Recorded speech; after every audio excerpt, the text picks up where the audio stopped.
The life and words of Elder Porphyrios Kavsokalyvite, wounded by love.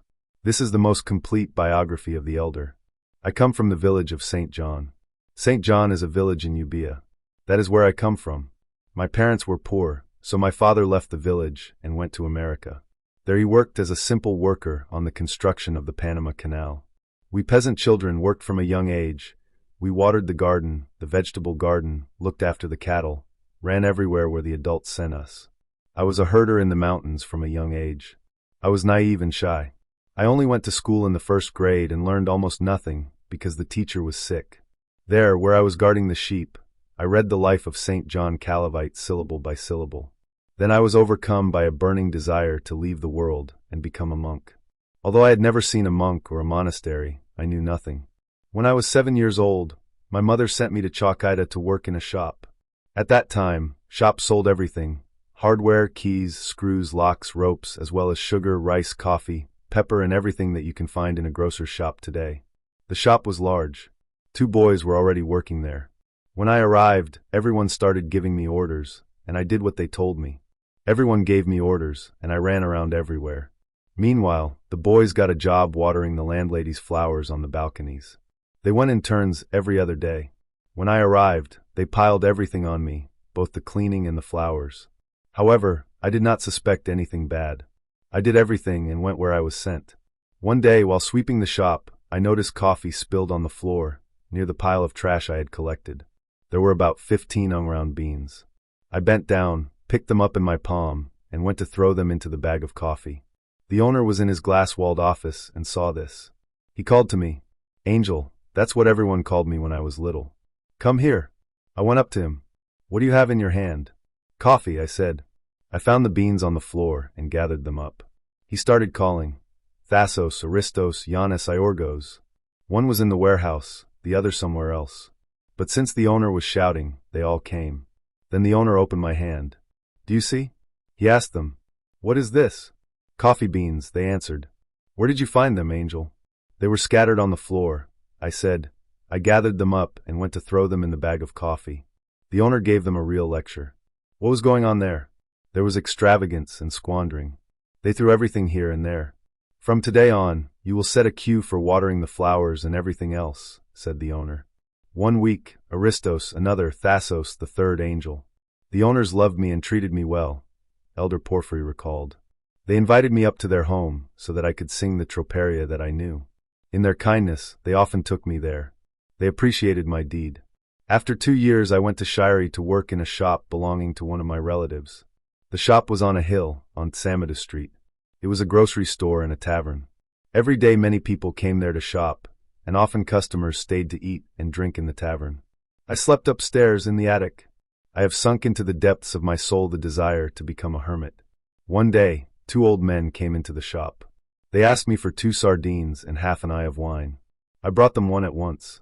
One old man says to the other, "Where can you find the wine that I drank on the holy mountain? I have never found such wine anywhere." "Have you been to the holy mountain?" asks another. "Yes, once I left my homeland, from the island of Mytilene, from Colony, and came to the holy mountain. There we drank the Monxolite wine." "What kind of wine was it?" The other asks him again. "Did you go there to practice asceticism?" "Yes, I wanted to become a monk, but I couldn't stand it. How I later regretted not staying there." I listened to their conversation attentively, because long before them some monks had come in and handed out brochures. One of them was about the life of St. John the Calvite, about whom I had read syllable by syllable while tending sheep in my village, as I already told you.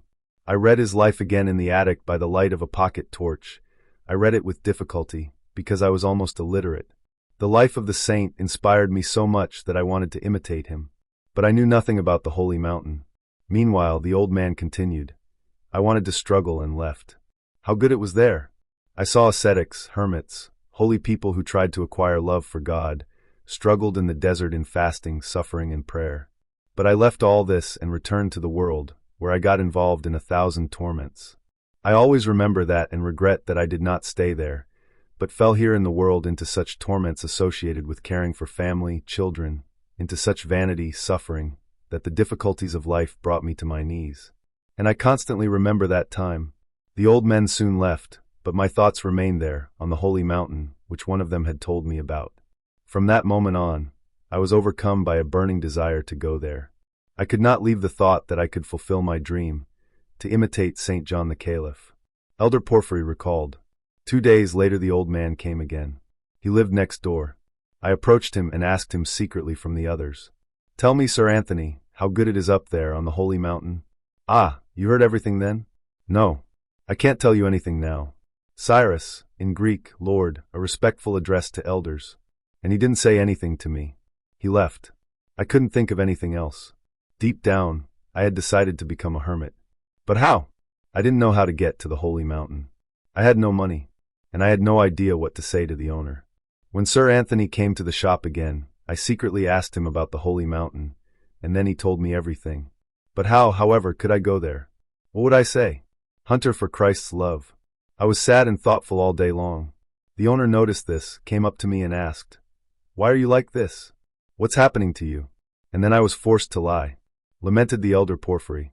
I said that I had learned from one of my fellow countrymen, when I was leaving the grocery store, that my mother was ill and I would like to go and see her. The owner believed me, gave me money for the ticket, food for my mother, and sympathetically saw me off. I ran to the ship and set off for the holy mountain.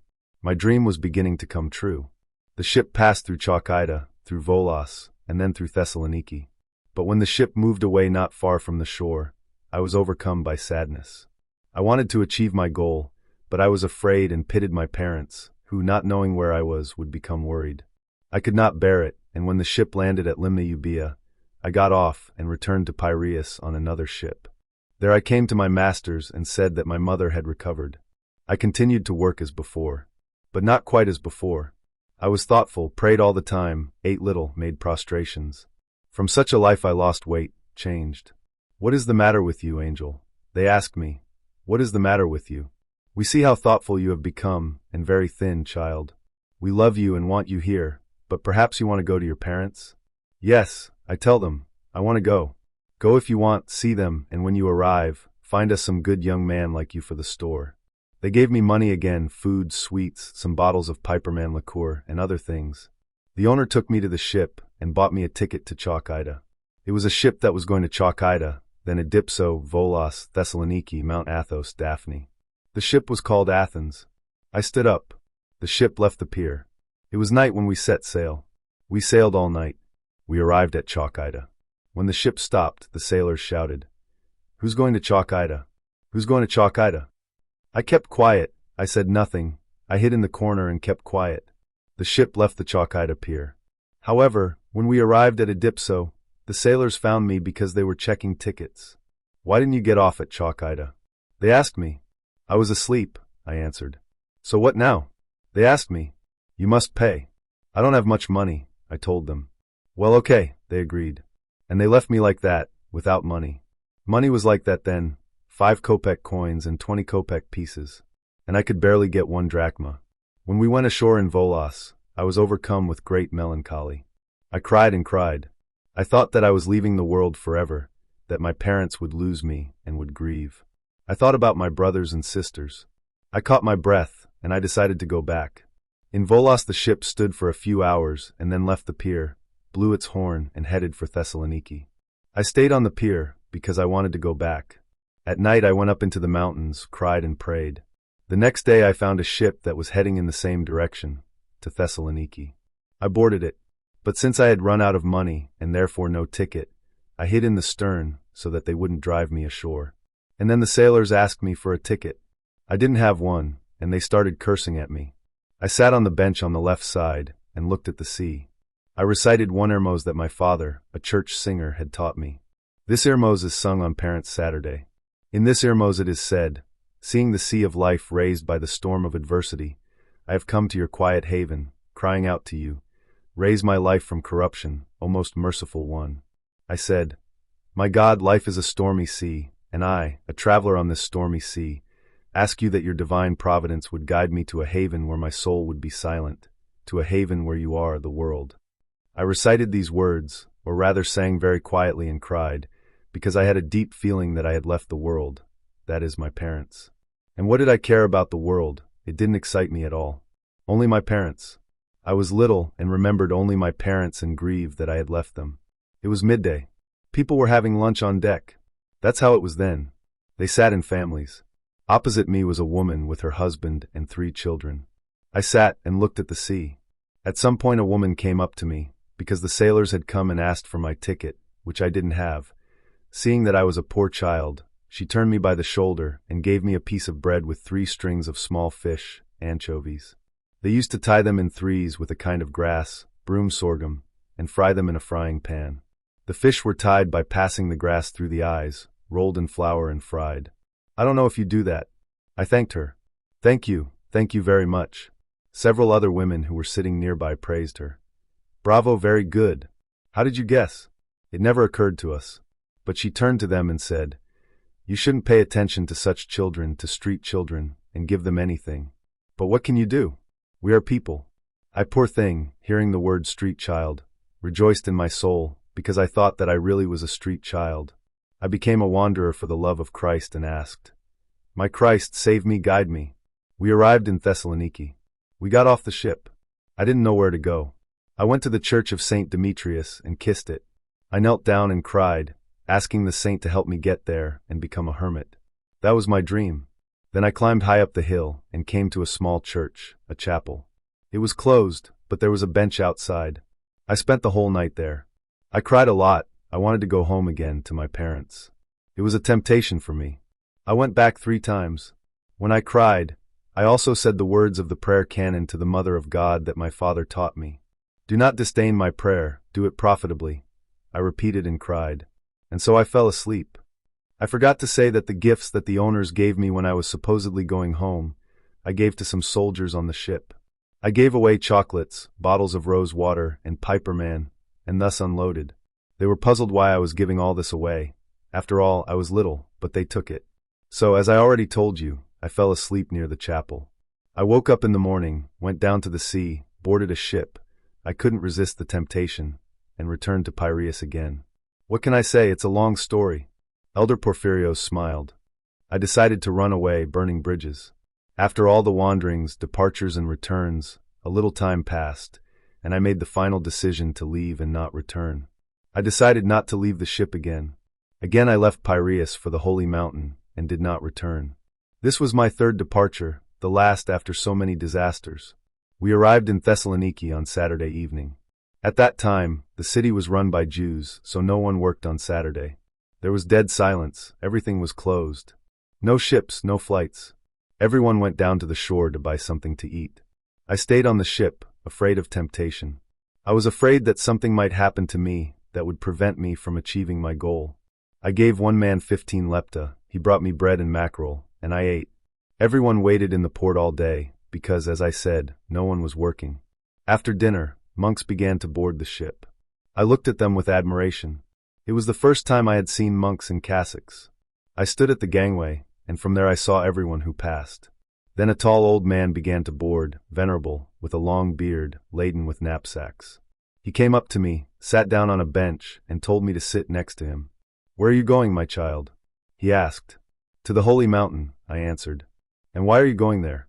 I hid the truth and said, I'm going to work. Come to Kafsokalyvia, he said. I live there with my brother in a kaliva in the desert. Come there, my child. Together we will glorify Christ. Can you read, my child? He asked me. Elder Porphyry recalled. Then I answered, the message of Christ, the message of the Mother of God, the life of St. John the Calvite. I am not very literate. He did not say anything about these books, whether they were good or not. Come with me, he says. We have work there, we will pay you. And maybe we will tonsure you as a monk. Hearing this word, I smiled slightly. Then he says to me, Listen, child, do not be upset by what I am about to tell you. They do not accept minors on the holy mountain. You are small, and such are not allowed to be given permission to enter. My face darkened. But do not be afraid, he says. We will deceive you a little, and God will forgive us.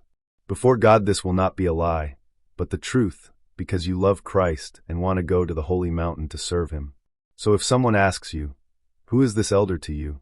You answer, This is my uncle. And I will say that you are my nephew, my sister's son. Many other monks came aboard the ship. It was evening. All the monks gathered together and got out food. We sat down nearby. The elder gave me bread to eat. Who is this boy with you, Holy Father? Everyone asked. My sister's son, my nephew. My sister died, and I took the orphan with me. Holy Mountain Kafsokalyvia, 1918 to 1925. My life on the Holy Mountain was prayer, joy, and obedience to my elders. When I went to the Holy Mountain, I was still very young and could not read. If I were to describe to you my life on the Holy Mountain, my love and devotion, I would not have time to tell it, Hebrews 11 verse 32, said Elder Porphyrios. But my love for you compels me to tell it as much as I remember. And so when I arrived on the Holy Mountain, I was, as I have already explained, young and illiterate. I read by syllables. My elders, my brothers, Elder Pantalaimon, the confessor, and Father Ioanniki, asked me, Son, can you read? So. A little, I answered. It was Saturday evening. I was assigned to read the Psalter. Timidly, I began to read the first psalm. Blah blah wife husband. I read it syllable by syllable. Okay child, let me read, says Father Ioanniki, and next time you will read. He put on his glasses and began. Blessed is the man who does not go. Can you imagine my shame? This was a lesson to me. I must learn to read, I decided, and I began to study right away. Whenever I had free time, I would take and read the Psalter, the New Testament, the canons, so that my tongue would get used to it. I studied at night, too. Thus, having read it many times, I learned the Psalter by heart. I felt as if I was not on earth, but was in heaven. One night there was an all-night vigil in the Kyriakon, the Cathedral Church of the Holy Trinity, said Elder Porphyry. It was a Panegyr, the patronal feast of our skete. In the evening my elders went to church, and they left me in the cell to sleep. This was in the first days after my arrival. I was small, and they probably thought that I would not last until the morning, when the vigil ended. After midnight my father, Ioanniki, comes and wakes me up. Wake up, he says to me. Get dressed, let's go to church. I immediately got ready. 3 minutes later we approached the Church of the Holy Trinity. He let me go ahead. I entered the church for the first time, and was confused. The church was full of monks praying with reverence and attention. The chandeliers illuminated everything, the icons on the walls, on the lecterns. Everything was shining. The lamps were burning, the incense was fragrant, the touching psalmody sounded in the unearthly beauty of the night. I was overcome with reverent awe and fear. I had the feeling that I was not on earth, but in heaven. Father Ioanniki made a sign for me to go forward and venerate the icons. But I could not move. Hold me, hold me. I began to cry. I'm afraid. He took me by the hand, and I, holding on tightly to him, went forward and kissed the icons. This was my first experience, which left a deep mark on me. I will never forget it. Later, Elder Porphyry often recalled this. It didn't take me long to overcome the first temptation.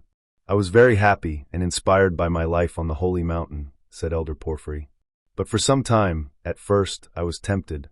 I began to think about my parents. I began to ache for them, to feel sorry for them, because they did not know where I was. I also thought about my cousin my age. A desire was born in me to go to my village for a short time and bring my brother to the Holy Mountain so that he could lead the same wonderful life here. I felt that I had to bring him to Christ. I did not say anything to my elder, but I began to feel sad, lost my appetite, my face turned yellow. The old man noticed this. One day he calls me and asks with love, "What are you thinking, baby? What's going on with you?" Then I simply told him everything. But that was enough, I was free. The temptation passed. My appetite returned, and my heart was filled with joy. I continued to obey my elders. My face shone, I became prettier and more handsome. Whereas before I was thin.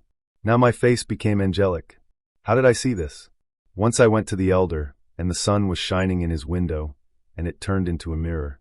When I saw my face, I thought to myself, wow, how grace has changed me. Before I thought about my parents, and these thoughts tormented me. Then I stopped thinking about them. I only prayed that the Lord would save them. At first I missed them, but now I began to miss my elders. I remembered my parents, but this memory became different, a memory only with the love of Christ. I began to fast more and to struggle more. I was like a madman, all ablaze with spiritual zeal. I wanted to be in church all the time and do what the elders wanted, to bring them joy. This is what change, transfiguration, transformation, accomplished by the grace of God is. Father Porphyry said, I love my elders very much. As I have already said, my elders were Father Pantalaimon and his brother Father Ioanniki. I loved them, Elder Porphyrios recalled, although they were very strict. I did not notice it then. Since I loved them, I thought that they were not strict with me. I had great respect, reverence, and love for them. My reverence was the same with which I looked at the icon of Christ, with such reverent awe, because after God came the elders. They were both priests. They were from Karditsa, a highland village. What was the name of this village? It is worthy of remembering. I remembered. It was the village of Mezanicolas of Karditsa. My thick woolen blanket, under which I slept until recently, was from there. I was in complete obedience to the elders. Obedience? How can I tell you? I knew what it was. I gave myself over to obedience with joy, with love. This complete obedience saved me. For it, God sent me a gift. Yes, I repeat to you, I was in complete obedience to my elders. Obedience was not forced, but with joy and love. I loved them truly. And because I loved them, this love helped me feel and understand what they wanted. Before they said anything, I already knew what they wanted and how they wanted me to do it, and so in every matter. I ran everywhere and did what they blessed me with. I dedicated myself to them. That is why my soul flew with joy next to them. I did not think about anyone. Where are my relatives? Where are my acquaintances? Where are my friends? Where is the whole world? My life was prayer, joy, and obedience to my elders. It was enough for me to say just once so that I would keep their word. For example, one time the elder said to me, "Baby, wash your hands before eating, and every time we are going to church, because we are entering a holy place and everything must be clean. We are both priests, we both perform the liturgy. Our hands must be clean. However, there must be cleanliness in everything." Then I began to wash my hands with soap every time. There was no need to tell me a second time. Before eating, I washed my hands with soap. For whatever reason I was going to church, I washed my hands with soap. When doing handicrafts, if it was fine work, I washed them with soap. This is how I acted in everything, without internal resistance. Note that I had 2 elders, and they often demanded opposite things. One day Father Ioanniki tells me, "Take these stones from here and move them there." I put them away in the designated place. The senior elder comes. As soon as he saw them, he got angry, scolded me and said, You crooked Strabos man. Why did you do that? Are those stones supposed to be there? Take them back to where you got them from." That's how it is, crooked Strabos man. That's how he scolded me when he was angry. The next day Father Ioanniki passes by. He sees the stones in the same place, gets angry and says to me, "Didn't I tell you to move these stones there?" I was embarrassed, blushed, bowed to him and said, "Father, forgive me, I carried almost all of them." But the elder saw this and said, "Take them back there again. We need them there." And I took them back. Father Ioanniki did not say a word. So the elders trained me a lot. But I did not suspect anything wicked. I did not say, "Are they testing me?" In fact, it did not occur to me that they could test me. And if they did test me, they did it so naturally that it was impossible to guess. There was a deep meaning in this. Because when a person knows that he is being tested, he can do even the most difficult thing to show that he is obedient. But if a person does not know that he is being tested, and also sees the anger of another, then it cannot help but sting him inside. Wow, what's going on? He's been a monk for so many years and still gets angry? Is that even possible? Can a monk be angry and pray? Not be free of anger? So these people are far from perfect. But I did not think so, and I did not know whether they were testing me. On the contrary, I was very happy about this because I loved them. And they loved me very much, although they did not show it. I loved both elders, but I became especially attached to my spiritual father, the elder Pantalaimon. As David says, "My soul cleaves to you, but your right hand has received me." Psalm 62 verse 9. So my soul clung to my elder. Truly I tell you, and my heart was with his heart. I saw him, I felt him. He took me with him, and we went first to the cathedral, and from there together to work. Yes, I felt him. This sanctified me greatly. The fact that I became attached to the elder, and my heart clung to his heart, sanctified me, brought me great benefit. He was a great saint. However, the elder did not tell me anything about where he was from, nor did he even tell me his last name. Nothing, absolutely nothing. He never said, "In my homeland," or "my parents, my brothers," and so on. He was always silent, always prayed, was always meek. If he was angry at any time, then his anger and all his words were only for show. I loved him, and I believe that because of the obedience and love I had for him, grace visited me too. I watched him to learn something from him, to become like him. I loved him, revered him, looked at him, and benefited from it. It was enough for me just to look at him. Here we are walking far. From Kafsokalyvia itself, up the mountain, to trim the branches of a holm oak. We are silent the whole way, not saying a word. I remember how the elder shows me which oaks to cut down. Having barely cut one down, I shout joyfully, "Geronda, I sawed it off." He replies, "Go over there with the saw." I clear everything around so that I can work with the saw. And he goes to find me the next oak. We said one word, monophysi, that is, in one breath. I immediately shouted, "Geronda, I sawed it down too." At the same time I felt great joy.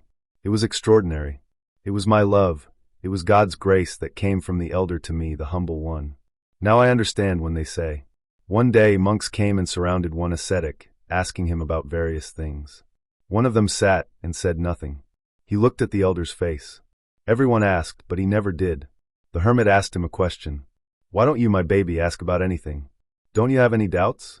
And he answers him, "I don't want anything else. I just need to see you, Geronda." That is, he enjoyed it with grace, absorbed it, and through it received God's grace. And the Venerable Simeon, the new theologian, said the same thing, that he received grace from his elder. Everything I did with great joy. The elders did not send me to do hard work, Elder Porphyry recalled. I only watered the garden and did handicrafts, carved wood. And they did not teach me. At first, I only went to services with them. Nothing more. After several days, the elder called me, gave me the rosary, and told me to pray every night, "Lord Jesus Christ, have mercy on me." Nothing more. No teaching, no explanations. Before giving me the rosary, he said, "Look, bow, kiss my hand, kiss the cross on the rosary, so that I may bless you, so that God may help you." That is how I learned to pray with the rosary. Outside the cell, that is, to work outside the cell fence, the elders did not send me at first. All the work that I did was only in the cell. After that I went to the garden, dug, watered, weeded, did everything I could. Then I took up handicrafts. After work, they made me read the Psalter, and they worked. I did everything diligently, and did not want to cause my elders any grief. I was only concerned with how to serve them, how to appease them in everything. I did everything I was told. I observed everything exactly. To be sure, I remembered what I was told and learned it like a lesson, kept it in mind and did it. For example, my handicraft was wood carving. I watched attentively how the elders did it, and in the evening, when I went to bed, I repeated the lesson in my mind. Take a piece of wood, saw it and put it in water so that it gets wet. Then take it out of the water and put it to dry. Then we hew it with an axe, process it with a plane, clean it with sandpaper, take a rasp and process it like this. Then we take a sea stone, a crystal that makes wood glossy. It was called a diamond stone. Then we make a drawing and so on. I thought over the entire process of work in my mind, so as not to forget even the smallest details, so as to do it exactly as they wanted. I was afraid of making a mistake and upsetting them. Therefore, I learned everything they told me by heart. They explained to me why I needed to learn handicrafts. "Look, child, learn needlework. Otherwise you won't be able to stay here. This is not a monastery, that is, not a Coenobitic monastery, where there are large gardens, vineyards, lots of fruit. Here you have to work to buy yourself some crackers." They said this and taught me handicrafts. In order not to upset them, I did handicrafts even at night, before going to bed. Thus, in the morning I was ready for work. Whatever I did with joy. I said, "I will become a monk," decided the future Elder Porphyry. To learn this, you need to understand the essence of monasticism.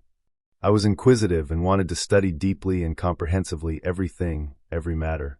I wanted to learn everything. Not because I thought that I would become a preacher, and that it would be useful to me, but only out of the love of Christ. I took the elder's blessing to read the rite of tonsure into monasticism, and in 15 days I learned it all by heart. I have developed a habit of not leaving my mind idle in order to have purity of mind. In the room where I was carving wood, there was the Holy Scripture, recalled Elder Porphyrios. I would open it and read. I would read the Gospel from the beginning, from Matthew, the book of the genealogy of Jesus Christ, the son of David, the son of Abraham. Abraham begot Isaac, Isaac begot Jacob, Jacob begot Judah and his brothers, Judah begot Phares and Zara by Tamar, Phares begot Esrom, Esrom begot Aram, Aram begot Abinadab, Abinadab begot Nahshon, Nahshon begot Salmon, Salmon begot Boaz by Rahab, Boaz begot Obed by Ruth, Obed begot Jesse, Jesse begot David the king, David the king begot Solomon by her who had been the wife of Uriah, Solomon begot Rehoboam, Rehoboam begot Abijah, Abijah begot Asa, And Asa begot Jehoshaphat, and Jehoshaphat begot Joram, and Joram begot Uzziah, and Uzziah begot Jotham, and Jotham begot Ahaz, and Ahaz begot Hezekiah, and Hezekiah begot Manasseh, and Manasseh begot Ammon, and Ammon begot Josiah, and Josiah begot Jehoiakim, and Jehoiakim begot Jeconiah and his brethren, about the time of the captivity to Babylon. And after the captivity to Babylon, Jeconiah begot Shealtiel, and Shealtiel begot Zerubbabel. Matthew 1 verses 1 to 12. After reading it, when I was working, I repeated it to myself.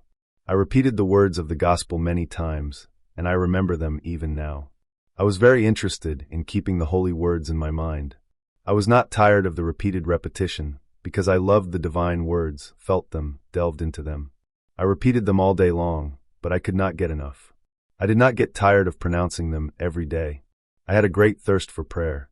The elders left in the morning, and came only in the evening, and as soon as I had free time from classes, I went to the church of St. George and devoted myself to prayer. Yes. What happened there? I was in such great joy that I did not even eat. I did not want to stop. Do you understand? I said a prayer, sang, read. I went there alone. I had a good voice. I tell you the truth, I had a wonderful voice. I say this not to boast, but because I felt so. I had a very good voice, and when I sang, it was like a cry, a lament. It was songs of love to Christ, everything you want. You see? Oh, what soulful funeral services they were. And I experienced something that is impossible to put into words. You see? When some time had passed, and I had grown up and become stronger, the elders began to send me to work outside the cell. In our cell in Kafsokalyvia there was little earth, humus, and they brought it from afar on their shoulders. When I, fulfilling my obedience, went to get earth from the cave of St. Niphon, I got used to not leaving my mind idle, but memorized the Holy Scripture, the Psalter, the canons. I did this to have purity of mind. I never even thought that this knowledge would be useful to me to speak to people later, as priests usually do during conversations and sermons. I never even thought that I would leave the desert. It never occurred to me. I had this feeling that I would live there all my life, and die there too. But contrary to my wishes, my thoughts, I was forced to leave the holy mountain. Elder Porphyry was forced to leave. I stretched out my hand and preached a sermon. One day the elders sent me to bring earth to the skeet, Elder Porphyrios recalled. When I was walking to the cave of St. Niphon, I, as was my custom, was reading the Gospel of John in my mind and looking at the Aegean Sea, which stretched out, merging with the horizon. In one place I stood on a rock, inhaling the scent of thyme, and was so delighted by the beauty of nature that I began to shout. I even stretched out my hand and preached. Yes, I am telling you the truth. On the rock I stretched out my hand, leaving my bag of earth below. In a loud voice, expressively, I began, "This is the judgment, that the light has come into the world, and men loved darkness rather than light, because their deeds were evil. For everyone who does evil hates the light, and does not come to the light, lest his deeds should be exposed." John 3 verses 19 to 20. I said this to the end. To whom did I preach this sermon? To space, to the sea, to the whole world. No one could hear this in the desert. How can I tell you? I am telling you what I loved and remember very vividly, recalled the Elder Porphyry. I was running around like crazy. I couldn't walk. I couldn't sit at all. Elder Porphyry recalled. I wanted to move, to go here and there, to water the garden, to saw wood. And I did all this with a bow every time. I was full of joy and happiness. I was overwhelmed with feelings, and I ran. I ran, not walked. I was embarrassed, however, that the elders would see me running. Therefore, at first I walked slowly, and then, having moved away a little, I ran. It was as if I had grown wings, so that I could do everything quickly and return to my elders as soon as possible. It was a blessed, what can I tell you, truly angelic life. And my blessed elder had great zeal. He would tell me, "Go there, go here," but we really did have a lot of work. I was entrusted with looking after the cell. Our house was neatly kept. We had a few olive trees, a garden. I went to many jobs. Often climbed up the mountain. Naturally, I got tired from the work. Often my legs gave way. But how could my elders know how to treat me, a child? I would come down from the mountains after 3 hours of travel, and Father Ioanniki would say to me, "Tomorrow we'll bake bread, so get ready and gather some branches." I took a rope and went into the mountains to get branches. I walked along a well-trodden but steep path. But I remember more than that. Often the elders sent me to bring logs or timber. I would shoulder them and carry them like a loaded donkey. When my lower back began to ache from the weight, I would sit down on a stone to rest. If the load was very heavy, I would say to myself, "I'll give it to you, you old donkey." I didn't know laziness. Yes, I really didn't spare my body. When my knees hurt, I wanted to take revenge on them. That is, when my knees protested and hurt, I took on even more weight and said again, "I'll give it to you, you old donkey." And I took revenge on the villain myself. Incredibly, I carried, although I was a youth of 17, a weight of 70 eyes over a distance, for example, from Ammonia to the top of Lycabettus. There was no laziness at all. I liked to pray, even when I was tired. In my exhausted state, I sought God even more. You must believe this and understand that this is really possible. It is the result of love.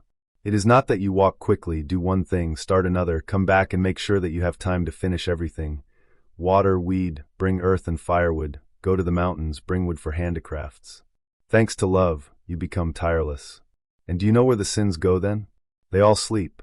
Do you hear? This is in reality the life of a wanderer, the life of a monk, a saint, a life of paradise. Asserted the elder Porphyry. I was like some wild animal in the depths of the forest. True obedience. Madness for God's sake. I cannot show you now by example what true obedience is, Elder Porphyry said. If we talk about obedience and then say, "Go and do a somersault," and you do it, this is not obedience. But when you are far from the thought of obedience and do not think about this topic at all, and you are suddenly asked to do something, and you do it with joy, whether you are at work, sleepy or unprepared, and you are humbled, then you will show with your behavior whether you are fulfilling obedience or not. I literally followed the commandments of my elders. They told me, "Do not talk about what we do and what order we have in the cell. If you meet a monk on the way and he says to you, 'Bless me,' with reverence and love in Christ answer him, 'Bless me.' If he is an elder, then kiss his hand. If he asks you, 'How are your elders?' answer, 'Okay,' with your prayers. And then move on, don't talk anymore. If someone catches up with you from behind and asks you something, don't stop and don't answer, because not all monks are good, and you need to be careful with them. To everything they ask you, answer, 'I don't know,' ask the elder. Say 'Bless me' and leave. If they tell you, 'Your handicrafts, your wood carving aren't very good. Learn icon painting, singing, and so on,' don't listen to anything, go your own way. One day I was sent to the cave of St. Niphon. On the way I met 3 laymen. That is what they call those who are not monks on the holy mountain. As is my custom, I approached them, said 'Bless me,' and went on. Since I seemed wild, one of the company sympathized. 'What a pathetic boy, I think he is out of his mind.' I had already overtaken them, but I had very good hearing. Hearing this, I was glad of such humiliation and smiled to myself. 'He is right,' I said, 'absolutely right, but what can he know about my madness?' I rarely went outside the cells. The elders did not take me even to patronal feasts. That is, when they celebrated the memory of some saint, they went to the temple and left me at home. On the holy mountain the elders lit a fire. I did not want to be near the hearth. I did not go near the fire at all. The elders sat near the fire, and I sat at a distance. I was afraid that the heat would spoil me. I told the elders this, and they, poor things, allowed me to do so. It is a matter of habit. If you get used to sitting near the fire, then later you will not be able to force yourself to suffer. When I started to have a runny nose, I drank hot tea, did 500 or 600 bows, sweated and changed clothes. Then I went to bed and was healthy. I really was wild. I was like some wild animal in the forest. I tell you sincerely, I ran barefoot on the snow and rocks. If you had seen how red my heels and feet were in the snow. The elders did not force me to go barefoot, and they themselves did not go barefoot. I wanted it myself, and they did not forbid me. But to church, to the Kyriakon, I wore both socks and boots, and not village shoes made of rough leather. I remember one remarkable incident. It was spring. The elder sent me to go to Karasia. On the way I took off my shoes, because I wanted my feet to become rough on the snow and ice and become like Saul's. The elders, looking at me, rejoiced, Elder Porphyry recalled. But at the same time, they sometimes humbled me and scolded me. Even if I did a good deed, they would tell me that I did badly. Not always, of course, but they wanted to take me by surprise. That is, to catch me at a moment when I did not expect it. My elders were the holiest of people. They raised me in different ways, even strict ones. They never said to me, "Well done," or even, "You did that well." They never praised me. They always gave me advice on how to love God and how to humble myself, how to ask God to strengthen my soul in an even stronger love for Him. That's what I learned. And I never heard praise from them, and I didn't look for it. At home, they didn't teach me praise either. They didn't tell me, "Bravo, you did that well." My mother scolded me. My father was not there. He had worked for years in America on the Panama Canal. This brought me great benefit. He who learns humility attracts the grace of God. If the elders did not scold me, I was upset and said to myself, "What a pity that the elders are not strict enough with me." I wanted to be punished, scolded, and treated harshly. Now I understand how harsh they were. But I didn't understand it then, because I loved them. I never wanted to be separated from them. Because of my great jealousy, I forgot myself more than once, but the elder was in the depths of my heart. Because of my great jealousy, I forgot myself more than once, said the elder Porphyry. Jealousy led me to extremes, and I performed feats without a blessing. But this is egoism. Here I will give you one example. Listen. Once, the elders went to work for the whole day, and they left me alone in the cell. I was doing handicrafts. Our handicraft, as I already told you, was wood carving. However, they did not reveal to me all the secrets of this work to the end. Perhaps they were afraid that I would leave. And so one day I took a good white tree and sketched a picture on it. I carved a blackbird, very beautiful in motion, with wings pulled back, pecking a bunch of grapes. The bunch was hanging from a vine that had 2 or 3 leaves. The blackbird's beak was at the bottom. It turned out very beautiful. I went over the tree with sandpaper. When my elders returned, I bowed to them. I took my piece of wood and said to Father Ioanniki, "Look what I did." As soon as he saw my work, his eyes widened and he started shouting, "Who told you to do this? Did you ask anyone?" He took the piece of wood from me, threw it on the ground and broke it into many pieces. "Come on, go quickly and tell the old man," he says to me. I was very upset and asked for forgiveness. I didn't think I would upset them. "Why are you doing something without asking? Go quickly to the elder, show the fragments and confess." I immediately came to the elder and showed him the fragments. He tells me, "Baby, you shouldn't have done that. Without a blessing, nothing good can happen. That way, you can fall into delusion and lose God's grace." I bowed, asking for forgiveness in simplicity and dispassion. The reprimand did not upset me at all. But I even said to myself, my elders should treat me more strictly, they should punish me. However, another time I deliberately disobeyed. Once the elders were leaving for work, and the senior elder said to me, "Do you see the book up there on the shelf? Don't touch it, don't, you're still little. Later, when you become better, more humble, you'll read it." This was a law for me. I didn't even look there. But one day, when the elders left for Croatia, curiosity got the better of me. I went up to it, stood in front of the shelf and looked at it for a long time. The book was high up. I, a little one, couldn't reach it and was wondering how best to do this. I kept walking around and around. "Oh well," I decided, "at least I'll see what it's about." Then I put the bench down, climbed up on it, took out the book and went down. Imagine my disappointment. The letters were all mixed up, as if it were written in a foreign language. It was handwritten. A big book, very big, thick. I couldn't understand those old words, through, bow, and the like, but I learned them later. And the letters were special. Some kind of sigma, some kind of... How can I explain to you what it was like? It was a manuscript. The book of the Venerable Simeon, the new theologian. But the book was very large, with thick sheets. It was very heavy, weighed many kilograms. I could not read it, and put it back on top. But after that I was attacked by sadness, confusion, grief. Neither work nor prayer went well. Nothing. Before, when there were no elders, I went to church and was moved. Besides, I had a beautiful voice, so I sang. I sang troparia, as if I was wailing. It was like sobbing. They were touching, I liked them, and they touched me deeply. But this time, after the obedience, I did not go to church. I went outside, sat down on the pavement, and began to look at the Aegean Sea with sadness. I sat and looked at the sea. I didn't even want to say, "Lord Jesus Christ." Oh, do you understand me? Total despondency. I didn't even go to church, didn't say, "Lord Jesus Christ." I was overcome by melancholy. I believed in God, but I didn't want to transgress the commandments of the elders. I felt God, but I didn't want to upset people. I didn't want to be the cause of anyone's sadness. But what can I do? Oh, so in the evening the elders came. What should I do, poor thing? I decided to tell them everything, but I couldn't. I went to church only because I had to go with the elders. We read Vespers, we read Compline. I didn't tell them anything. He went up to the room, Upstairs, we called the rooms Kavya. He did not bow, nor perform the rules, nor pray with the rosary.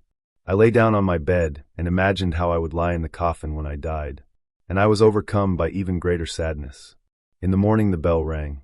We went down, I read during the service, we finished matins, after the dismissal we went outside. We left the church to go to the refectory. I could not stand it any longer. I pulled the sleeve of the elder, the senior, the confessor, and said to him, "Geronda, can I talk to you for a minute?" He immediately turned around. We went back to church, and I said to him, "I am upset. I have committed disobedience. You told me not to touch that book, but I looked at it, and since then I have not been able to find peace. I cannot pray, nor perform my rule, nor do prostrations. My baby, didn't I tell you? Why did you do this? Geronda, forgive me. It was a temptation, and I am in great despondency. Forgive me, and through your prayers I will henceforth be attentive and not disobey." He said a prayer over me, and can you imagine? Everything went away right away. I had one quality. As soon as I confessed to the elder, then, thank God, everything immediately passed for me. And every time after confession, great joy visited me, and I devoted myself to prayer with special zeal. I believed that what was said in confession was said to God, that I was again with God. How clearly I felt this within myself. It's hard to imagine. And now I see how some people say, "Make sure the elder doesn't find out about this." Do you understand? And we had an elder in the depths of our hearts, sighed Elder Porphyry. I loved my elders very much, although at that time all the novices loved their elders. After God, the elder was first. If you did something against his will, then because of disobedience you could neither receive communion, nor do anything else. Obedience is the mystery of spiritual life. Many on the holy mountain lived in obscurity, died, and no one knew about them. And I wanted to live in the same secret way, Elder Porphyrios recalled. I did not want to become a priest-preacher or anyone else. And I never allowed myself to think about leaving the holy mountain. A young boy in a complete desert. To understand what it was like to live in the desert without outside help, I climbed the mountains and stayed there for hours, to be like a hermit. I found wild herbs and ate them. I did it for the sake of asceticism. I wanted to live alone, like that saint whom I loved since childhood, like Saint John the Caliph. This was my favorite saint. I imitated him. I was amazed at how he was able to endure living next to his parents, to build his kalyva opposite their house, and not to reveal himself to them, but to strengthen them all the time. And so it is said in the Troparion, "From infancy you desired the Lord fervently, you left the world and the sweet things of the world, and you struggled well. You built a kalyva before the gates of your parents, you destroyed the wiles of demons, all blessed one. For this reason John, Christ worthily glorified you. And in the eggs apostolary, a beggar like another Lazarus you remained, O venerable one, at the gates of your parents, grieving. Geronda, with a small kalyva, all-wise one. But now you have found a spacious dwelling with the angels and all the saints in heaven, John." I told my elder everything. Elder Porphyry asserted. Yes, I revealed all my thoughts, and sometimes, when he saw extremes, he warned me. "This is lovely, baby. My whole life was a continuous paradise. Prayer, service, handicrafts, obedience to my elders. But my obedience was the fruit of love, it was not forced. This blessed obedience brought me great benefit. It changed me. I became smart, energetic, stronger in body and soul. It led me to the knowledge of everything. I must thank God day and night that He has deigned to let me live this life. I bowed under the yoke of obedience and delved into its study. Everything else that God brought into my life came by itself, and the gift of foresight was given to me by God for obedience. Obedience shows love for Christ. Christ especially loves the obedient. That is why He says, "I love those who love me, and those who seek me will find me." Proverbs 8 verse 17. In the Holy Scriptures, everything is open, but hidden. I had great zeal for spiritual life. The elders never told me what to do, recalled Elder Porphyry. They gave me a rosary and said, "Say a prayer." Nothing else. They saw my zeal and did not tell me much, not even what to read. They did not allow me to read anything from the great fathers, where 2 strict rules were given. That is, they did not allow me to read the Venerable Ephraim, Isaac, John Climacus, Simeon the New Theologian, to read the Urgetinos and many other things. I was forbidden to do this. Therefore, fulfilling my obedience, I read only the lives of the saints, the Psalter, the Octoechos, the Menaion, and thus learned to read well, because before I did not really know how. But I had a great zeal for the spiritual life. I often went to the Church of St. George, where I helped with the construction and sang many hymns. Most of all, I liked the Trinity canons, as well as those hymns that spoke of divine love.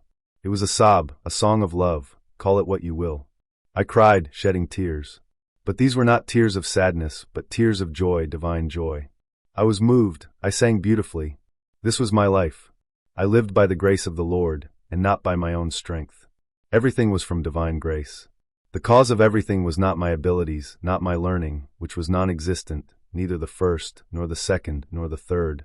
Everything was from the grace of God. But sometimes I got carried away, Elder Porphyry admitted.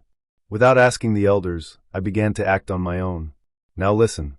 For the sake of purity of mind, I began to memorize the Holy Scriptures. I started from the beginning, with the evangelist Matthew. One day, an opportunity presented itself, and I told the elders the first chapter of John. Hearing this, they scolded me for having memorized it without a blessing. I have been waiting for this hour with great desire. Children, where should I begin my story about how I became a monk? It is a long story, my life on the holy mountain. This is how Elder Porphyry began his story. When I was already 14 years old, the elder called me and asked, "What are you going to do? What are your plans? Will you stay here?" "I'll stay," I answered, full of jubilation and joy. "Take a bow." I bowed. Then he brought me his cassock, the old one he had worked in. It had been darned and mended, to such an extent that the original material from which it had been sewn was no longer visible. The collar was all greasy from sweat. In the Kyriakon, I had seen beautifully dressed monks and dreamed of the same cassock. What can I say? I longed for this hour, and like a child, I thought then that the cassock they would put on me would be beautiful and new. But when this hour came, what did I see? Some darned rags. I was upset, though not for long, only for 5 minutes. And I was a child 14 years old. But I said nothing, I did not complain. When I saw the cassock, I felt embarrassed, as I told you, but I immediately turned it into something good. "Bless me," I said and took it. I didn't think about it anymore. I thought about the ascetics who wore hair shirts, never took them off or washed them. God sent me great consolation for this. I went to read the Psalter. I happened to read the Epistle of John. And that same day, my God, you spoke to me. My God, you told me so much, confessed Father Porphyry. After 2 or 3 years, I took the great schema. 2 or 3 years later, I took the great schema, Elder Porphyry said. The day before, I received another special blessing. My elder and I were supposed to go to the great Lavra to receive a blessing for tonsure. The abbot who gave the blessing was a very holy man. There, where we passed through the cell of the ascetic, St. Nilu's the myrrh streaming, on the way to the Lavra, I felt the heavenly fragrance for the first time. The fragrance filled me completely, and I told the elder about it. He listened to me in simplicity, said nothing, and went on. So it behooves us to look at it simply. The second time, I felt the heavenly fragrance on the relics of St. Carolampius. On the night of my tonsure, all the fathers gathered in the Church of the Holy Trinity, in the Kyriakon, served the all-night vigil and sang beautiful, touching hymns. I was in white socks, barefoot and filled with emotion, recalled Elder Porphyry. I bowed to everyone, kissed the holy icons, and the primate began to ask me special questions about the rite of the great schema. My eyes were full of tears from emotion. When the vigil was over, we went to the cell. I was in great joy, but I kept silent. I wanted to be alone with God alone. When you are in such a state, you do not want to sing or speak. You seek silence in order to clearly hear the voice of Christ. On the holy mountain, I really liked the vigils. Life on the holy mountain is a life of constant vigilance, recalled Elder Porphyry. During cell vigil, when it is performed sincerely, that is, when everyone unites in common prayer, such a spiritual atmosphere is created that everyone easily enters into it, and this brings great spiritual benefit. The soul is refined, more convenient conditions are created for spiritual upliftment and deep communication with the Lord. On the holy mountain they get up at 2 o'clock. At that hour I felt a reverent trepidation. The prayer shook the area, shook the spiritual world. This is what love for Christ is like. On the holy mountain, I really enjoyed the vigils. I became a different person. I had always been a great devotee of night prayer. I had a great love for listening to words. My mind did not want sleep to take away its time for a minute. I did not sleep, confessed Elder Porphyry. I prayed with love during vigils. When I sometimes sat in the Stasidya, I did not lean my back against it, so as not to fall asleep. And after the divine liturgy, I did not want to sleep either. Love reigned in me, so I remained awake. The same grace that my revered ascetic had was radiated onto my soul. Divine captivity. In the Kyriakon, where I went to vigils and services, I recognized holy people, said the elder Porphyry. Listen, I will tell you about one unknown saint.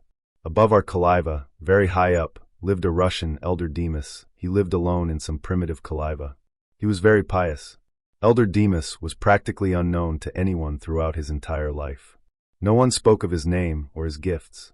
Imagine leaving Russia, leaving everything to come to the end of the world. Who knows how many days it took him to get to Kafsokalyvia. Elder Demas spent his entire life there, and he died in obscurity. And there was no one next to him to whom he could say, "Today I made 500 bows. I felt this and that." He was a secret ascetic. Yes, yes. It was perfect, perfect and selfless. Selflessness, service, holiness, one-on-one with him, and at the same time I had no man-pleasing. I served him as a slave to the master. Nothing else. No abbot, no bravo to you, no questions. Why is this so? I saw a living saint. Yes, an unknown saint. He, the poor thing, was despised. Who knows when he died? How many days, or even months later, if it was winter, did they find out about it? How could a person climb up to him, to his Kalyva, built of stones? No one even saw him. Often such hermits were found a month or two after their death. The Lord showed an abundant outpouring of grace to me, the humble one, when I saw him, the elder Demas, in the Kyriakon making prostrations and weeping during prayer. During his prostrations, such grace visited him that it radiated to me as well. Then the wealth of grace was poured out on me too. That is, it was there before, because of the love that I had for my elder. But then I also felt grace very strongly. I will tell you how it happened. One early morning, about 3:30, I came to the Holy Trinity Cathedral for the service. It was still early. The bell had not yet rung. There was no one in the church. I sat in the vestibule under the stairs. I was not visible, I was praying. Suddenly the door of the church opened, and a tall, elderly monk entered. It was the elder Demas. Upon entering, he looked to the right, to the left, and saw no one. Then, holding a large rosary in his hands, he began to make prostrations, many and quickly, and all the time he said, "Lord Jesus Christ, have mercy on me. Most holy Theotokos, save us." Soon he went into a frenzy. I do not find words to describe to you his behavior before God. These are movements of love, reverence, movements of divine love and complete dedication of himself. I saw him standing upright, stretching out his hands in the form of a cross, as Moses did at the sea, and groaning. And Moses stretched out his hand over the sea, and the Lord drove back the sea by a strong east wind all that night, and made the sea dry land, and the waters were divided. Exodus 14 verse 21. What was it? He was in grace. He was shining in the light. That's what happened. He immediately passed on the prayer to me. I immediately entered into his state. He didn't see me. Believe me, Father Porphyry exclaimed. I was moved and began to cry. And to me, humble and unworthy, the grace of God came. How can I explain it? He passed on grace to me. That is, the grace that this saint had shown in my soul. He passed on his spiritual gifts to me. So Elder Demas was in a frenzy. He did it against his will. He could not hide his spiritual experience. Although what I am telling you is not quite right, I cannot convey it to you in words. It was divine captivity. It is inexplicable. It is absolutely beyond explanation, and if you try to explain it, you will say the wrong thing. No, it cannot be explained, cannot be found in books, cannot be understood. To comprehend it, one must be worthy of it. Elder Demas gave me the gift of prayer and clairvoyance. At 4 o'clock the bells rang, Elder Porphyry recalled. Elder Demas heard them ringing, made a few more bows, and stopped praying. He sat down on a stone bench. I think it was made before the church was built. Makarutas comes. That's how we affectionately called Father Macari. He was quick and sweet-talking. He was an angel. How beautifully he lit the lamps. How beautifully he lit the chandelier. And how beautifully he extinguished candle after candle. How beautifully he bowed.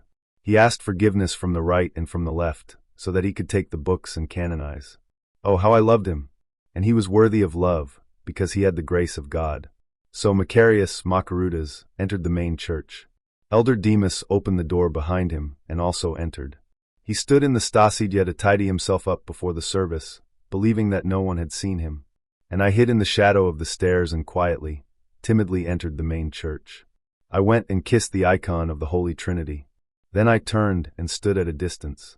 At the cry with the fear of God, many fathers received communion. I also bowed and received communion. And at that moment, as I received communion, extraordinary joy came to me, an extraordinary inspiration. After the service, I retired to the forest, filled with joy and happiness. Madness! I mentally recited words of thanksgiving as I headed toward the Kalyva. I ran through the forest with enthusiasm, jumping with joy, frantically opening my arms and shouting loudly, "Glory to thee, Jehovah! Glory to thee, Jehovah!" Yes, my arms froze, became like bone, like wood, and open, formed a cross with my body. That is, if you looked at me from behind, you would see a cross. My head was raised to the sky. My chest was trying to rise with the help of my arms. The place where my heart was trying to fly out. What I am telling you, I really experienced. How long I remained in this state, I do not know. When I came to my senses, I lowered my arms and in silence, with tears in my eyes, I went on. Came to the cell, didn't have breakfast as usual, and couldn't talk. Came to church, but didn't sing the touching troparia as was my habit. Sat in the Stasidya and began to pray, "Lord Jesus Christ, have mercy on me." I continued to be in the same state, but more calmly. I was choked with emotion. I burst into tears. They rolled from my eyes by themselves, without any compulsion. I didn't want it, but I was overwhelmed with excitement from God's visitation. The tears did not stop until evening. I could neither sing, nor think, nor talk. And if anyone had been there, I would not have talked, I would have left to be alone. It is safe to say that Elder Demas gave me the gift of prayer and clairvoyance at the hour when he was praying in the narthex of the Cathedral Church of Kafsokalyvia in the name of the Holy Trinity. I had never thought about what happened to me, I had never desired it, I had never expected it. The elders had never spoken to me about such gifts. That was their custom. They taught me not with words, but with their example, Elder Porphyry recalled. Reading the lives of the saints and venerable ones, I saw the gifts given to them by God. The fathers did not extort, did not ask for gifts, did not strive for signs. Believe me, I never asked God for gifts. I never thought about it, and what I never thought about appeared suddenly, and I never attached any importance to it. That evening I left the church, sat down on a bench, and began to look towards the sea. The hour was approaching when the elders usually returned home. I looked in the direction from which they came, expecting them to appear at any moment, and I saw them. I saw them descending the marble steps. But the place was far away, I should not have seen it. I saw them by the grace of God. I was inspired. This happened to me for the first time. I jumped up, ran to them and met them. I took their knapsacks. "How did you know we were coming?" asked the old man. I did not answer. But when we came to the cell, I approached the senior elder, Father Pantalaimon, and secretly from Father Ioanniki I said to him, "Geronda, I don't even know how to explain it. Although you were behind the mountain, I saw you walking loaded, and I ran. The mountain was like glass, and I saw what was behind it." Okay, says the elder. "Don't attach any importance to this, and don't tell anyone, because the evil one is on your heels."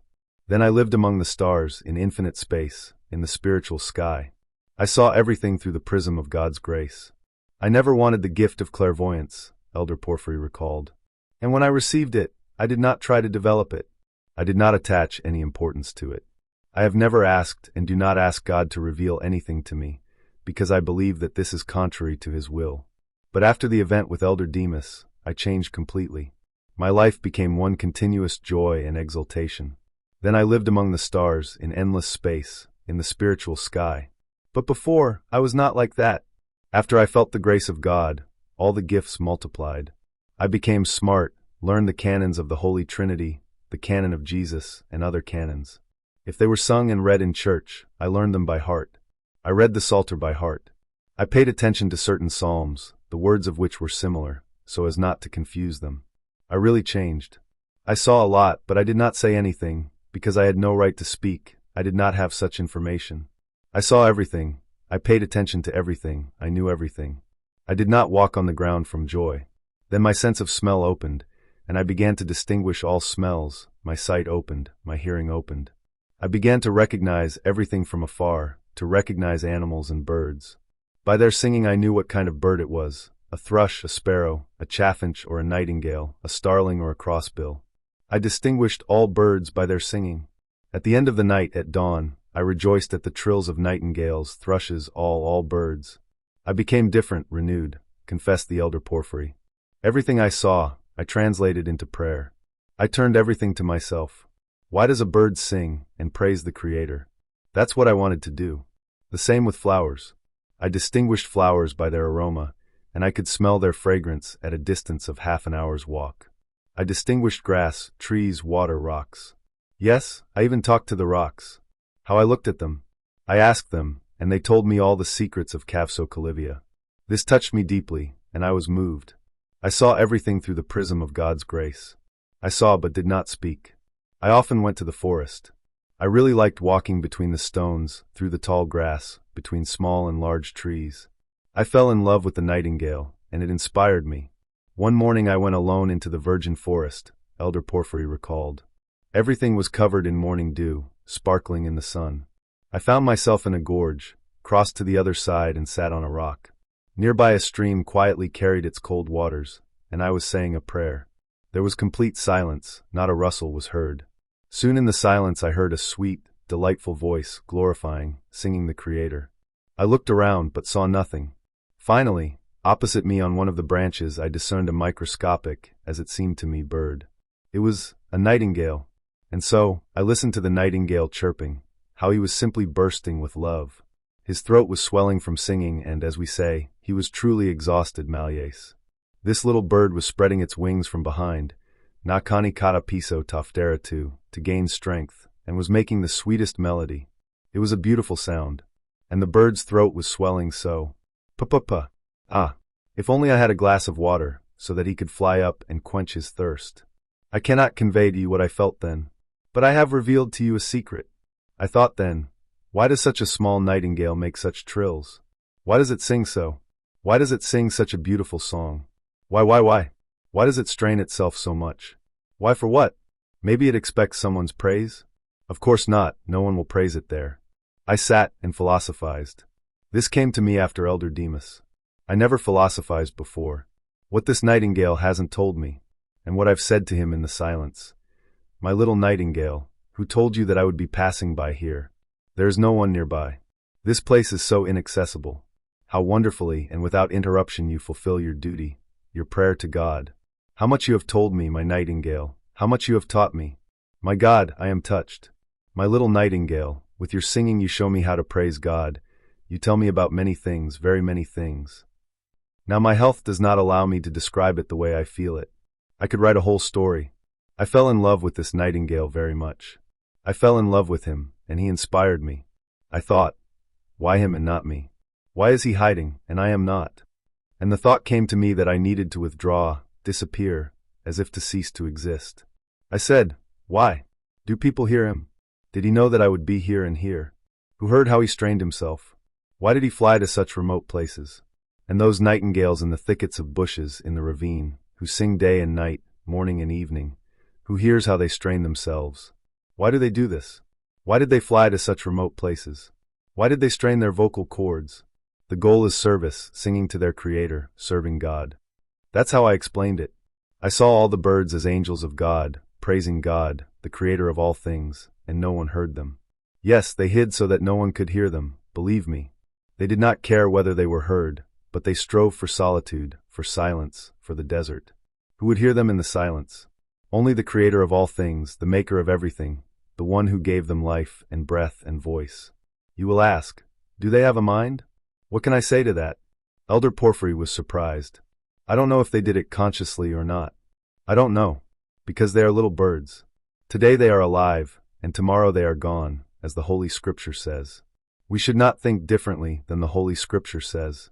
God can show us that they are all angels of God. We don't know. They always hid themselves so that no one would hear their praises. So the monks live their lives there on the holy mountain in obscurity. You live with the elder, you love him.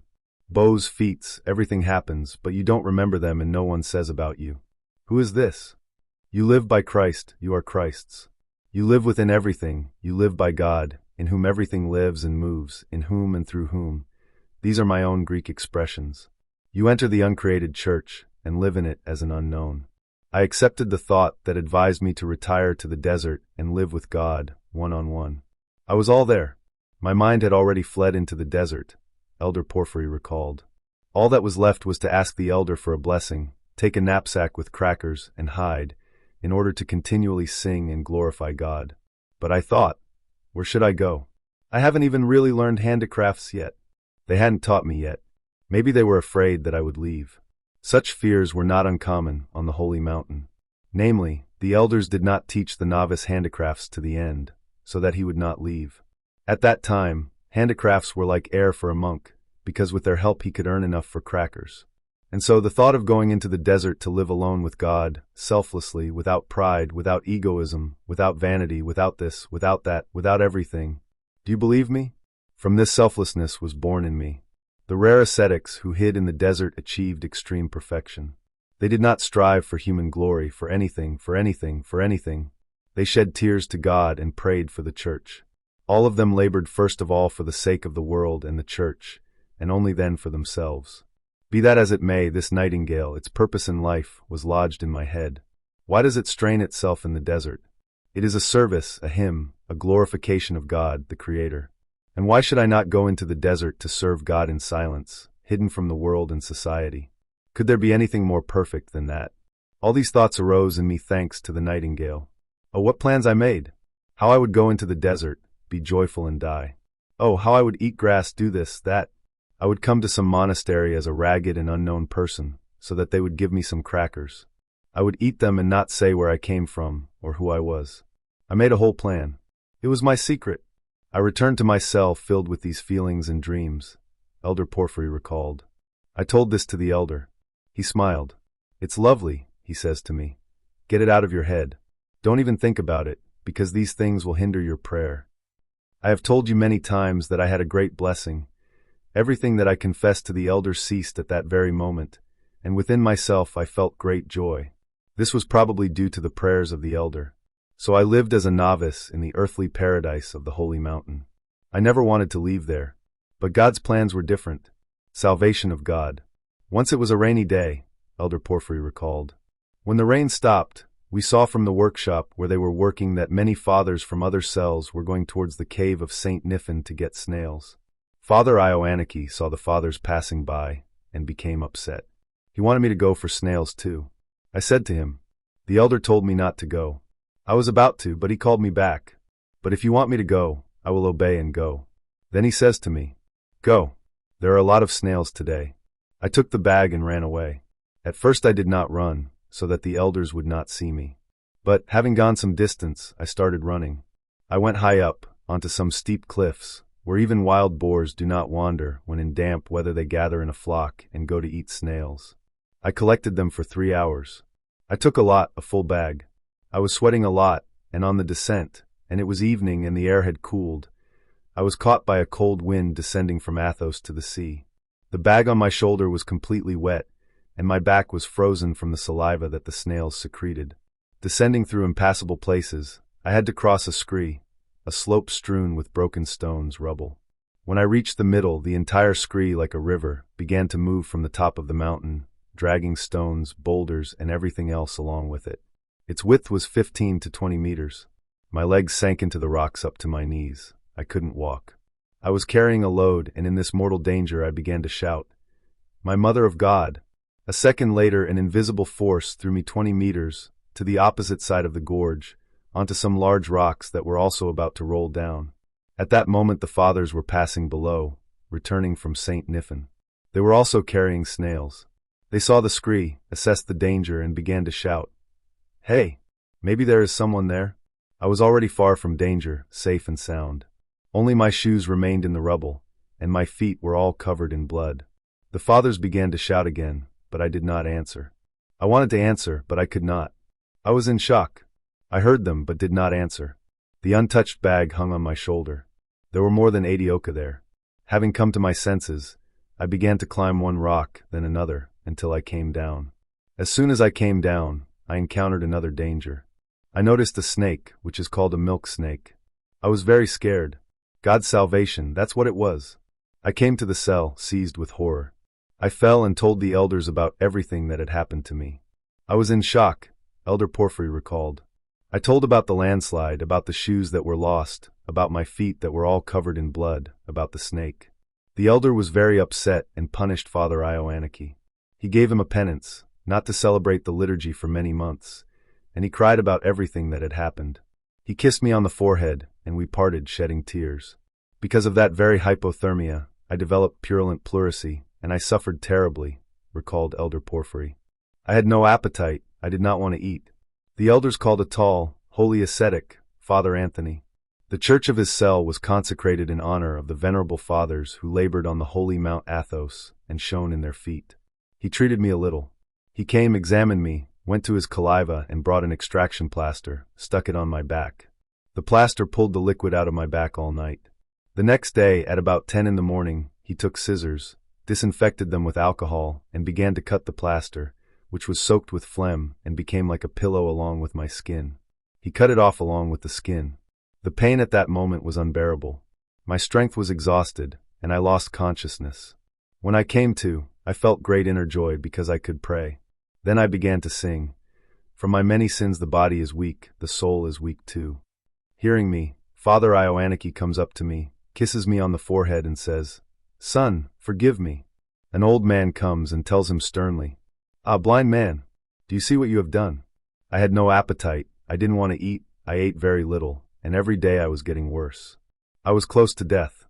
The elders and Father Anthony himself, who was treating me, were afraid that I would die. "The boy must go," said Father Anthony. "He can't stand it. He needs medicine, which we don't have. He won't eat, and it's getting worse." Just think, I took one sip of crushed almonds and I felt sick. My stomach was so weak. The elders really wanted me to live with them, but they were faced with the need to send me out into the world, because there was neither milk nor meat on the holy mountain. Then they gave me their blessing, made papers from the dike of the skeet, so that I would spend about 2 months in the village until I came to my senses. And I left. Father Ioanniki took me to Daphne in a boat with oars. There were no motorboats at all then. There were no malashki or equipment. If something needed to be carried up, the ascetics carried it on their shoulders, on their backs. So we arrived in Daphne. I could not stand. They laid me down in the room where the post office was located. Soon my kidneys began to hurt terribly. I began to cry from the pain. Father Ioanniki cried too. Despite the severe pain, I found the strength to console him. "Don't cry, Geronda. I will get well, I have nothing." And he crying consoled me. "Don't cry, my baby, you'll get better." The ship came, he sat me down, kissed me on the forehead. So Elder Porphyry left Athos. Euboea, 1925 to 1940. Their hearts softened, they themselves wanted to fast, to strive, and they wanted to know Christ. I never even thought that I would ever return to the world. Elder Porphyrios recalled.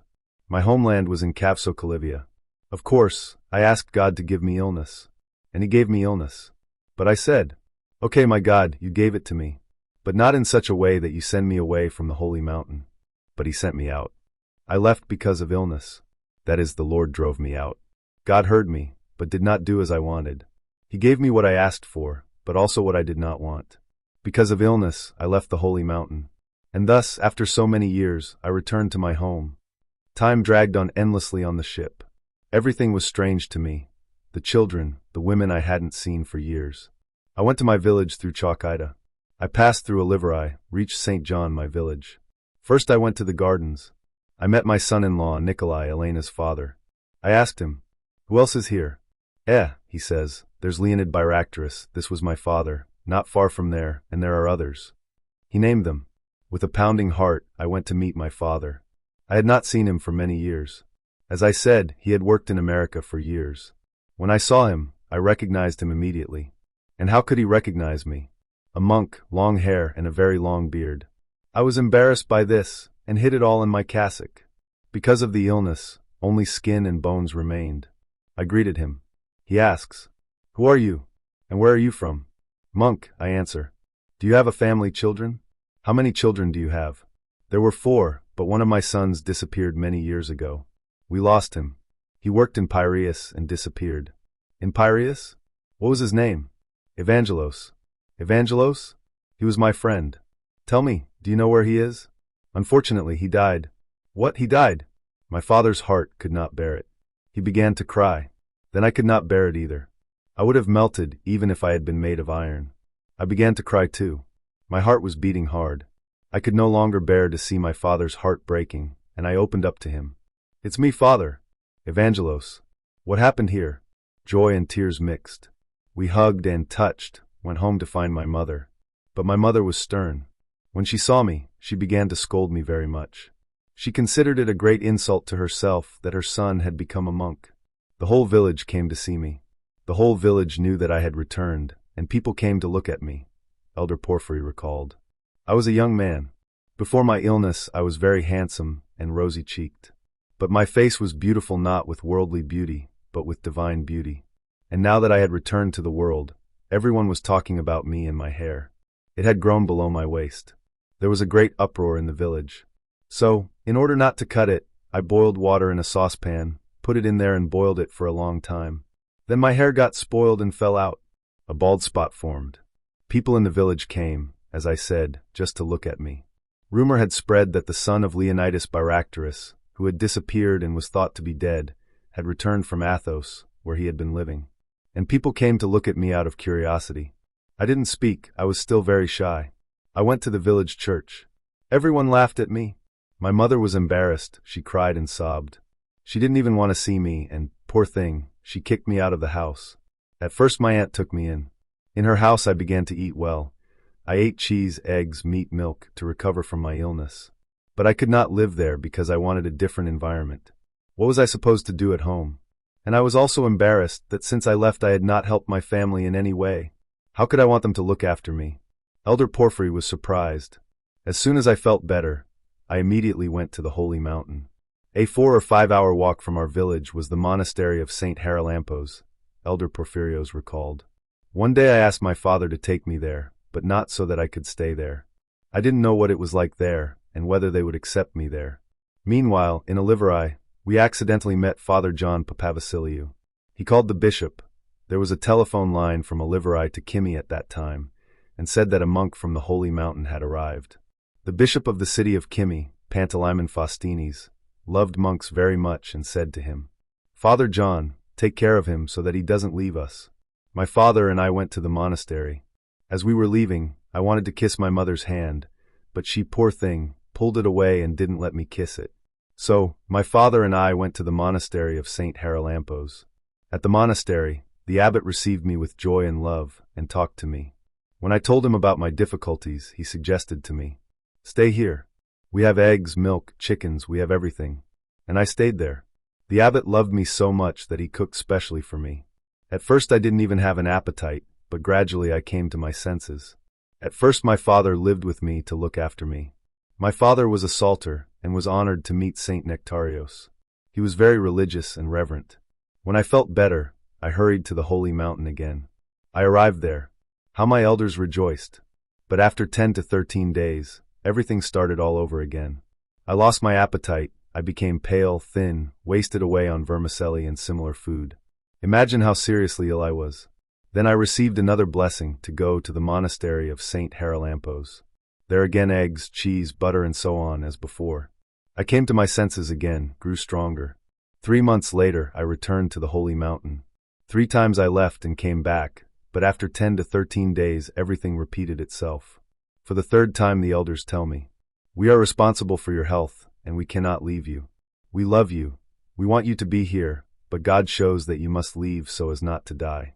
They also added, "We love you, and if someday God will allow you, and we believe that He will, and you will become healthy, if you want to come, find a young man like you and come.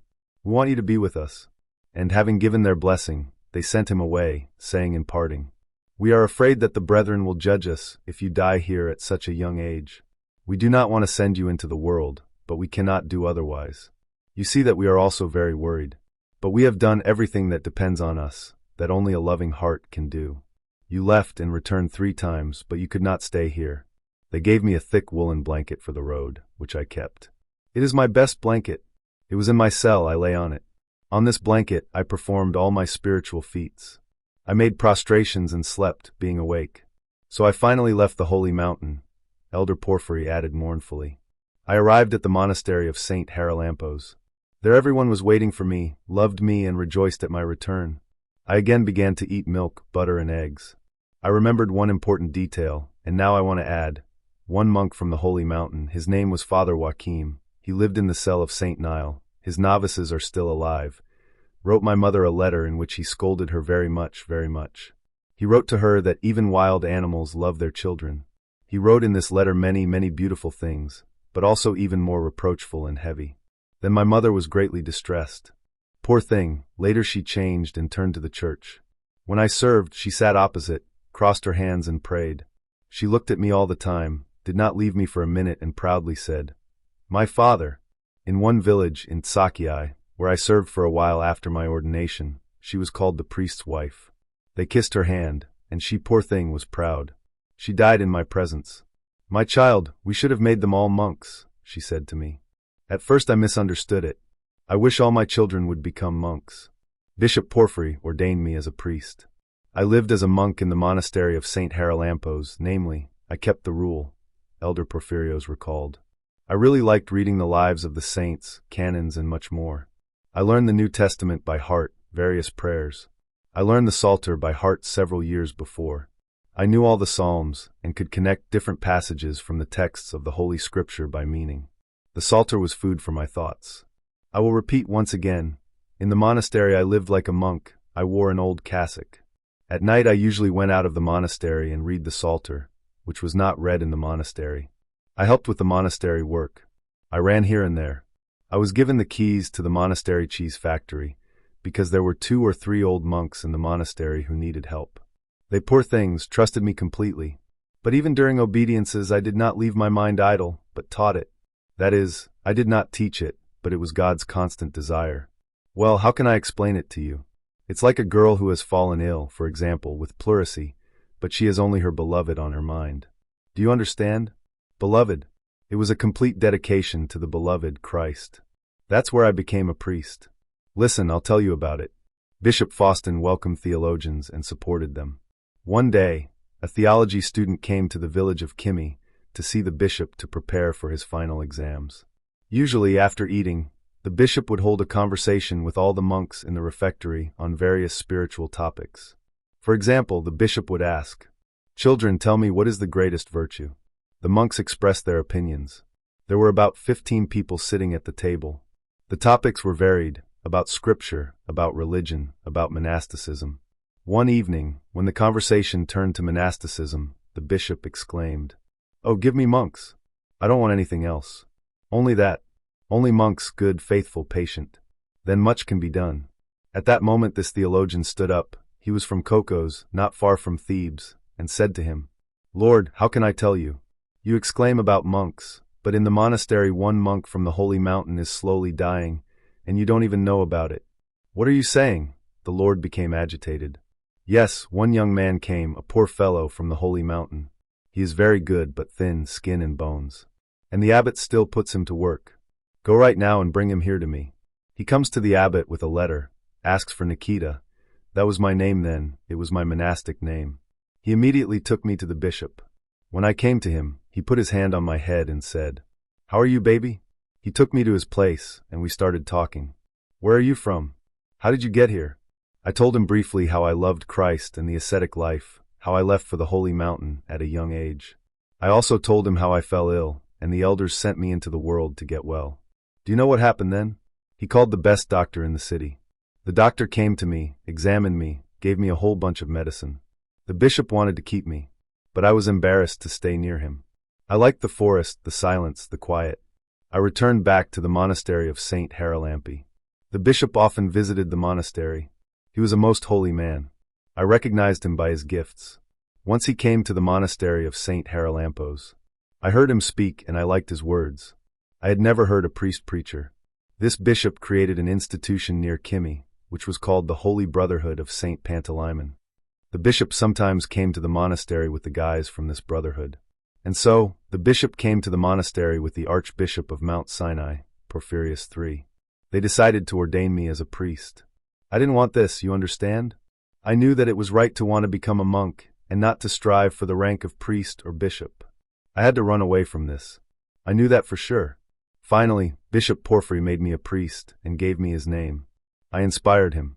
By grace, I revealed something personal to him when I was walking with him in the mountains, and he said to the bishop, "Don't lose this." I was 20 years old then, Elder Porphyry recalled. I did not want to become a priest, but it could not be otherwise. The bishop insisted very much, and the bishop is the image of Christ. You cannot refuse him persistently. You cannot break off your relationship with the bishop, because then your prayer will not ascend to heaven, it will remain fruitless. So they ordained me as a deacon on the feast of Saint Paraskeeva, and as a priest on the feast day of Saint Pantaleimon.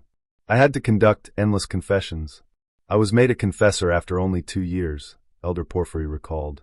On the patronal feast, when many people had gathered, they brought me to the throne of the bishop and officially read the prayer of the confessor over me. I was still young. Where did I get the knowledge? I was a fool, poor thing. I was uneducated. I didn't know the rules of the confessor. What can I say? I didn't know everything. What should I do? I bowed my head in obedience. Now I understand. Then I didn't really understand. How I was loved by both the monks and the people who came to me for confession. There I confessed day and night. That is, I would start early in the morning, continue the whole day, the next night, then the whole next day, and then the second night without a break. 2 days without food. Fortunately, God took care of me and lightened my sister. She brought me some milk for me to drink. A high staircase with many steps led to the room where I confessed, up which people would climb for confession. They waited for their turn all night.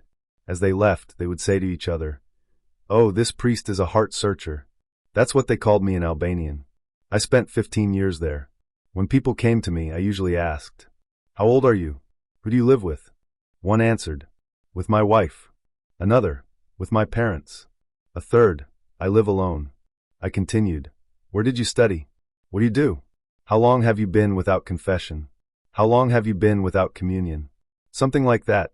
And then, depending on what they told me, I would chat with them a little, and, since there was a line waiting, I would ask, "Brother, what do you remember now? What do you feel is weighing down your soul, your conscience? What sins have you committed? What sins have you fallen into?" And the man began to slowly confess his mistakes. I helped him a little, having told him first that he should truly say what he feels. Those who came to me for confession would at first feel hot under the collar. I had a book called A Guide to Confession, by Saint Nicodemus of the Holy Mountain. For example, a person would reveal some grave sin to me. I would look at the book. It was written there, not to receive communion for 18 years. I had no experience at that time. I assigned penances according to the rules, and what was written in the book was law for me. Gradually, people began to come the following year. They came from different places, from different villages, both far and near. But when I asked them, "How long have you not confessed?" they would answer, "Yes, like last year I confessed to you." "And what did I tell you?" "You told me to do 100 bows every evening." "Did you make them?" "No." "Why?" "Because you told me not to take communion for 18 years. I thought that if I was already going to die and be condemned to torment, then what was the point of doing all this? And I didn't do anything. Do you understand?" Then another comes. The same thing. Then I thought, what am I doing here? And I became wiser. The confessor has the power to bind and loose. I remember by heart the rule of Basil the Great. I relied on it and changed the tactics of confession. And the rule says, "He who has received the power to loose and bind will not be worthy of condemnation when, seeing the extremely zealous confession of the sinner, he becomes more merciful and shortens the penance." For the narratives of Holy Scripture show us that those who confess with great effort more quickly receive God's mercy. Then I began to encourage people to read the Holy Scriptures, the canons of the saints, prayers, to make prostrations, said Elder Porphyry. So they gradually began to go to church. Their hearts softened, they themselves wanted to fast, to struggle, and wanted to know Christ. I understood one thing, that when someone knows Christ, loves Him and is loved by Him, then everything becomes beautiful, holy, joyful, and easy. Let's bless the water. For some time I was sent to a village in Euboea. Of many incidents I will tell you one. One day a woman riding a donkey came to the church where I was serving. Seeing me, she dismounted, came up to me and said, "Father, my son is sick." "What's wrong with him?" "He lost his voice." "For a long time?" "Yes. He doesn't speak at all." The young man was about 18 years old. Then I take the epitrachelion and go with her to the village. We came to her house. I saw a young man who really did not speak. I turned to her. "Let's bless the water." She put a chair, a cup of water on it, and spread a towel. I began to read. The young man was silent. Having finished the consecration, I began to sprinkle while singing "Save, Lord, thy people." When I hit him on the forehead with the cross and basil, he said to me, "Thanks a lot." Then this young man fell in love with me very much. When he later baptized his child, he named him Porphyry. He comes to me and says, "I gave him your name." I tell him, "And did you ask me?" "I," he answers, "love you and wanted to give him your name." Listen to the story of another similar incident. This also happened in Euboea. One day a woman came to me with her daughter. The daughter was mute. The mother complained to me, "Father, I have a great sorrow. My daughter has not spoken for a month now." I ask her, "How did this happen?" "We left the goat tied up near the river. There are a lot of blackberry bushes there. Late in the evening, my daughter went to get her from there. When she returned home, she was already mute. I came to her house and blessed the water. My mother was also a priest's wife. I asked her, 'Whose mother are you?' 'I am the wife of a priest from—' 'Oh, Father Christ?' 'Yes, Father.' I read the prayers for the blessing, and the priest's daughter became healthy. Of course, by the grace of God. And so, I went to the city of Vaphia, the islands of Euboea, to the monastery of St. Nicholas. After several years in Euboea, I began to look for another place for concentrated solitude, like a persecuted bird that wishes to reach the embrace of God through mental prayer. I was all alone. I went to the place called Vaphia on Euboea, to the monastery of St. Nicholas, and stayed there for 10 days. There were abandoned cells there, in which rats lived. And what happened? For 2 days there was a big storm and a tempest at sea. The rain poured down without stopping. It pounded the walls and glass as if it were hail. The wind in a rage tore the branches of the plane tree. I heard them rustling. The end of the world in the complete desert. All the elements roared, and I was in the little church of St. Nicholas, poor, painted with frescoes, prayed over many years before me by believing souls, whom I saw and felt, how they bowed before the saints and opened their hearts. There in the desert I was like a bird in the sky, driven by a cold north wind. Imagine what a bird would do in such a storm. Wouldn't it look for some kind of shelter, a nest or a cave? I did the same in the midst of the noise of the storm, frightened by the elements. I ran to find refuge, ran to take refuge in the arms of my heavenly Father. I felt the warm care of Christ, my unity with God. In divine grace I felt great joy, gladness, and peace. The storm and thunder of this world were indifferent to me. My soul was searching for something higher, more perfect. I felt safe, comforted, and at peace. Those were golden days. I used the terrible storm for good. This is how we must always think. This is how we must endure difficulties and misfortunes. We must consider all this as a favorable moment for prayer, for drawing closer to God. This is a mystery. A man of God will translate everything into prayer. And the Apostle Paul means precisely this when he says, "I rejoice in my sufferings," Colossians 1 verse 24, in all the sorrows that have happened. This is how sanctification comes, may God grant us. I ask for this very much in my prayers. In Vaphia, in the monastery of St. Nicholas, I lived for quite a long time, 3 years. I left there just before the war with Italy. Athens City Polyclinic, 1940 to 1973. I lived there for 33 years. Blessed years, years given to the sick and the suffering. I lived there for 33 years, which flew by like one day. As soon as the war was declared, I arrived in Athens. I was appointed priest at the Church of St. Gerasimos at the Athens Polyclinic, just when the war began in 1940. I had a great desire to work in some institution. God fulfilled this desire, and to my great joy I was appointed to the chapel of the Athens Polyclinic. Since I am accustomed to always telling anything from my life as I experienced and felt it, listen to this story from the very beginning. Once, when I was in the Kafsokalyvia skete, I heard in the main cathedral the reading of the commentary of Nicephorus Theotokes on the Sunday Gospel. Theotokes spoke there about what great good a person can do when he consoles the suffering souls of people who are sick with cancer, leprosy, tuberculosis. Hearing this, I was moved. I was overcome with jealousy, because the reader read very vividly, and I was always inspired by anything. And I began to dream that I could study, learn to speak, and go to some institution, to a hospital for lepers, a sanatorium for tuberculosis patients. That's roughly what I thought. And when I wanted something, I wanted to experience it in reality. No matter how many times the zeal to retire to the desert came to me, being in the same place, I already lived as if in the desert.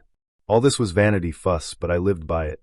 That is, I felt as if I were there above on Carmel, or in Carassia, or in the skete of St. Basil. This is the most deserted place on Athos. I felt as if I were already a hermit, and I said, "This is how I will read, this is how I will light my lamp, This is how I will say the Jesus prayer at night. I will make so many bows, I will eat crackers and grass. And my dreams seemed to be coming true. Vanity. But I was satisfied with it, and then it passed. And in hours of weakness, when as a rule, a person accepts not very good thoughts, I thought about such things that my soul strongly desired and lived by. So I lived through it in my mind then. I went to the island where there were lepers, I talked to them. I served there and looked after them, I helped them, especially those who were the most helpless. I lived with them only in fantasy. Then I forgot about it, but it so happened that I fell ill, and the elders sent me 3 times into the world for treatment. However, I was not cured, and then, in the end, they gave me their blessing to live outside Athos, as I have already told you, where there is milk, eggs, and meat, everything that was necessary for my illness. For this reason, I came to the monastery of St. Haralampos in Euboea, and lived there for about 15 years. Then I began to be filled with the ideas that had visited me on the holy mountain, that is, to go and work in some sanatorium. And I decided to go to Pendeli, to the Pendeli sanatorium, where at that time there were many people sick with tuberculosis. My friend said that they needed a priest there. I came to the head of the sanatorium, and he told me, "Geronda, they have already sent us a priest, they have sent him." I told him about my desire, and he answered me, "Yes, and I had such a desire, and God brought me here." Then I came to Athens. There I found a monk of the holy mountain who served in Spada, in Stavros. I said to him, "Father Matthew, I have such a desire. What should I do? Now listen to what I'm telling you." They wanted to put me in the Athens polyclinic, but I refused. I preferred to be here in Stavros. "Do you want me to talk to Mr. Emil Alavizat, so that he can take you there?" I answer, "Let's go have a look." I went and looked. Wow! So many people, such noise. "Father Matthew," I tell him, "I can't do it here." "Why can't you?" he asks. Then we went to Mr. Emil Alavizat and talked to him. Father Matthew left. Mr. Professor Alavizat told me to come the next day. I lived there for 33 years. Years blessed by God. These years were given to the sick and suffering. I came to the professor's house the next day. The maid took me into the living room, where I waited for him, because he had gone outside. I took out the New Testament, I had a small one, and began to read so as not to waste time. When the professor appeared, I closed it. He came up, I said hello, and he asked, "What book was it, Geronda?" I answer, "This is the New Testament, Professor." "Are you a theologian?" "No," I say. "What is your education?" "First grade of primary school, and even there I didn't really study. I learned to read and write in the desert of the Holy Mountain, in Kafsokalyvia. I had 2 elders with whom I lived." "Can you sing?" "I can. I have a church," he says, "but no priest. No matter how many priests I take, they all leave." I confess to him, "Professor, I don't know, it's up to you.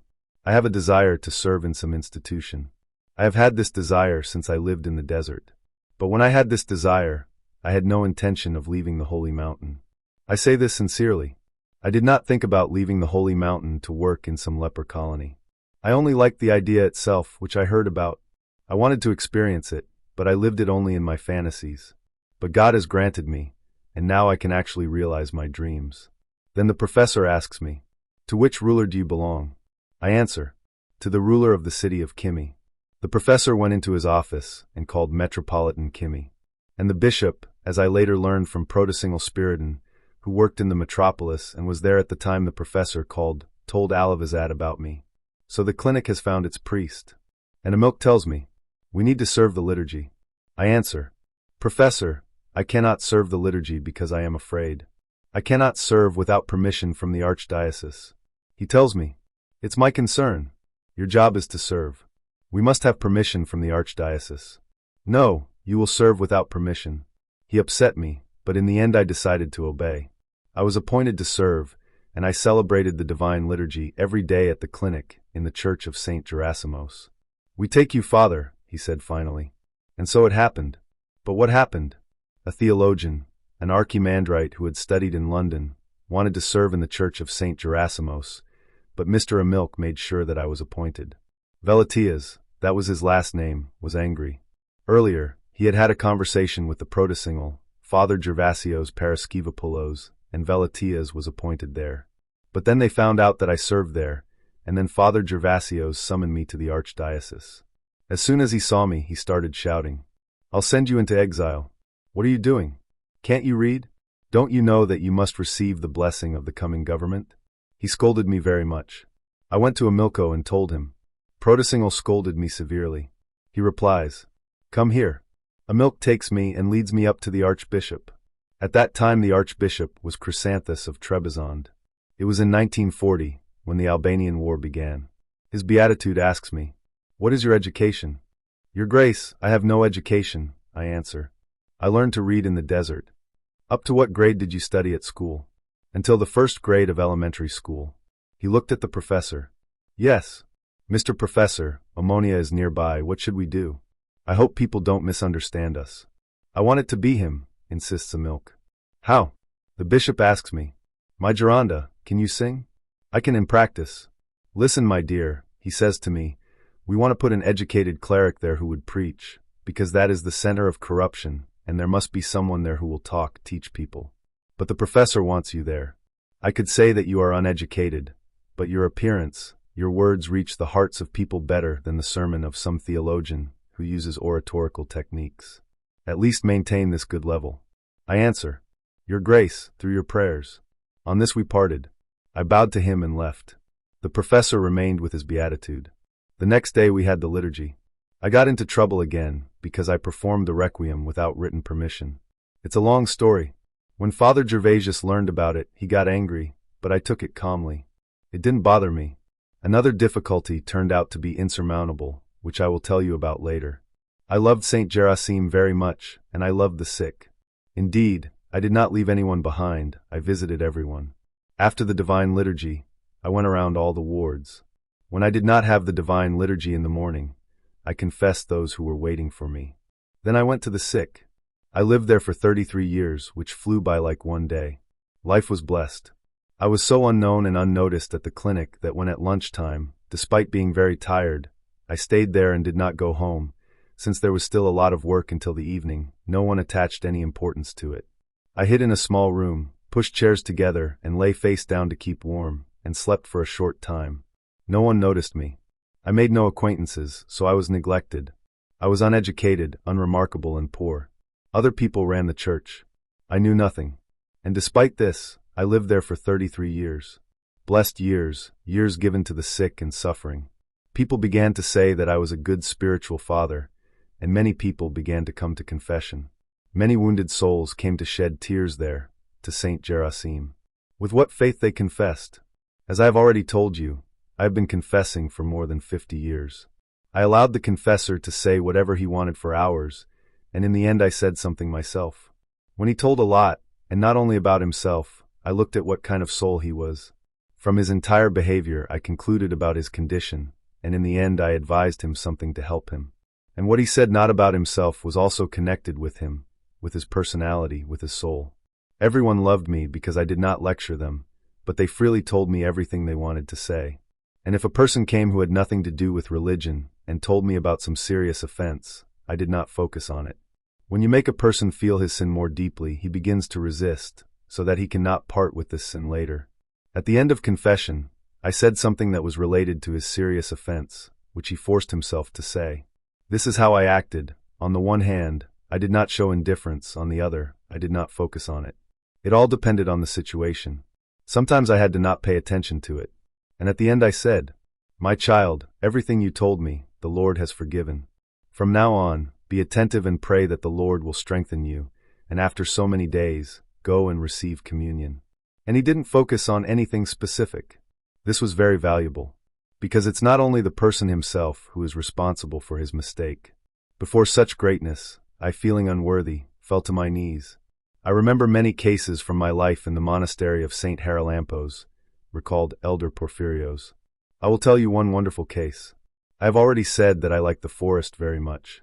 I am used to solitude. I wanted to be alone. I wanted to be outside the monastery, especially at night. For this reason, I climbed an oak tree, high up, over 2.5 meters. There I made a bed out of reeds. I cut reeds and intertwined them with oak branches. There I brought a blanket, in which I wrapped myself. It was great. I climbed the ladder that I made myself, and when I was already at the top, I took it down so that no one would disturb me. My bed was covered with wild grapes, the flowers of which were very fragrant. At the foot of the oak there were many reeds. They grew from the very roots of the tree, 2 by 3 meters in area. I climbed up to the bed and gave myself over to prayer. I was an Athonite. I wanted only solitude and the Psalter, and also Lord Jesus Christ. There on the oak I prayed for hours among the flowers of the wild grapes on my reed bed. One evening, having climbed onto this bed, all in flowers, I began to pray. It was night, all around was the desert. The moon illuminated the world. I was helped by the nightingales, who had just woken up and began to sing. I read many psalms, but most of all I prayed, Lord Jesus Christ, have mercy on me. Then I stood up and mentally read the Compline. When I began to read the prayer to the Mother of God, I saw her image, on a high, beautiful, and divine throne, the most holy Theotokos. Around her are ranks of angels, archangels, cherubim, seraphim, martyrs, saints, reverends, prophets. Before such greatness, I, as an unworthy one, fell to my knees and began to pray loudly out loud, immaculate, unblemished, incorruptible, most pure, pure Virgin, Bride of God, Lady. I was seized with fear and trembling when a ray of light emanating from the Mother of God touched my head, which I humbly and low bowed because of my great unworthiness. When I finished praying to the Mother of God and fell silent, I heard a man coming out from under the tree. It was a man. He said to me, "Man of God, come down, I want to tell you something." I went down and greeted him. He said to me, "I'm very hungry. I'll bring it to you now," I answer him. "Listen," he says to me, "I came from America and killed my wife. They started chasing me, so I ran away to the mountains so they wouldn't catch me. But I'm dying of hunger." I brought him 3 prosphora. He told me that his wife had found herself a boyfriend. He, hearing about this, came and committed such evil. He has already repented of it, but what has been done cannot be undone. "I beg you, man of God, do not tell anyone anything about me," he said to me and disappeared into the darkness. When it was light, the police came and looked for him. They asked me if I had seen anyone. They described him. "No," I say, "I didn't see anyone." What this man confessed to me was by the grace of the Mother of God. I tell you the truth, the Holy Mother of God was before me. She sent a ray of light to me, a humble one. After all, he was a monk, already a priest, somewhere around 21 years old, concluded Elder Porphyry. In the noise of the central square of Athens, Omonia, I lived as if in the desert of the holy mountain. In the midst of the crowded swirl and noise of Omonia, I raised my hands to God and lived an inner life as if in the desert of the holy mountain. "Look," I said to myself, "I am not for the world, but for the desert. There, no one knows what you are doing." And so I lived in the world. I lived where God led me. I loved everyone, I sympathized with everyone, everything touched me. This was given to me by divine grace. I saw nurses in white robes. I looked at them as angels in white vestments who had descended into the church, and I cried because I saw them. I loved these nurses very much. And when I saw a sister in white, I thought that this was a sister of mercy, a sister of love, who was going to serve in the temple of God's love, that is, in the hospital, to serve the sick, to serve the brothers. An angel, a white angel. How many things we leave unnoticed. When I saw a mother breastfeeding her child, I was moved again. When I saw a pregnant woman, I cried. I saw teachers bringing children to school, and I cried, because it was a matter of love. The greatest joy I felt, of course, was during the divine liturgy. When I read, everyone below stood holding their breath. I was on the rise. I was completely in the liturgy, because I liked to celebrate the liturgy. And people were inspired by the simple liturgy that I celebrated. Since I was uneducated, I tried very hard. Learned people came to the church of St. Gerasimos and sang.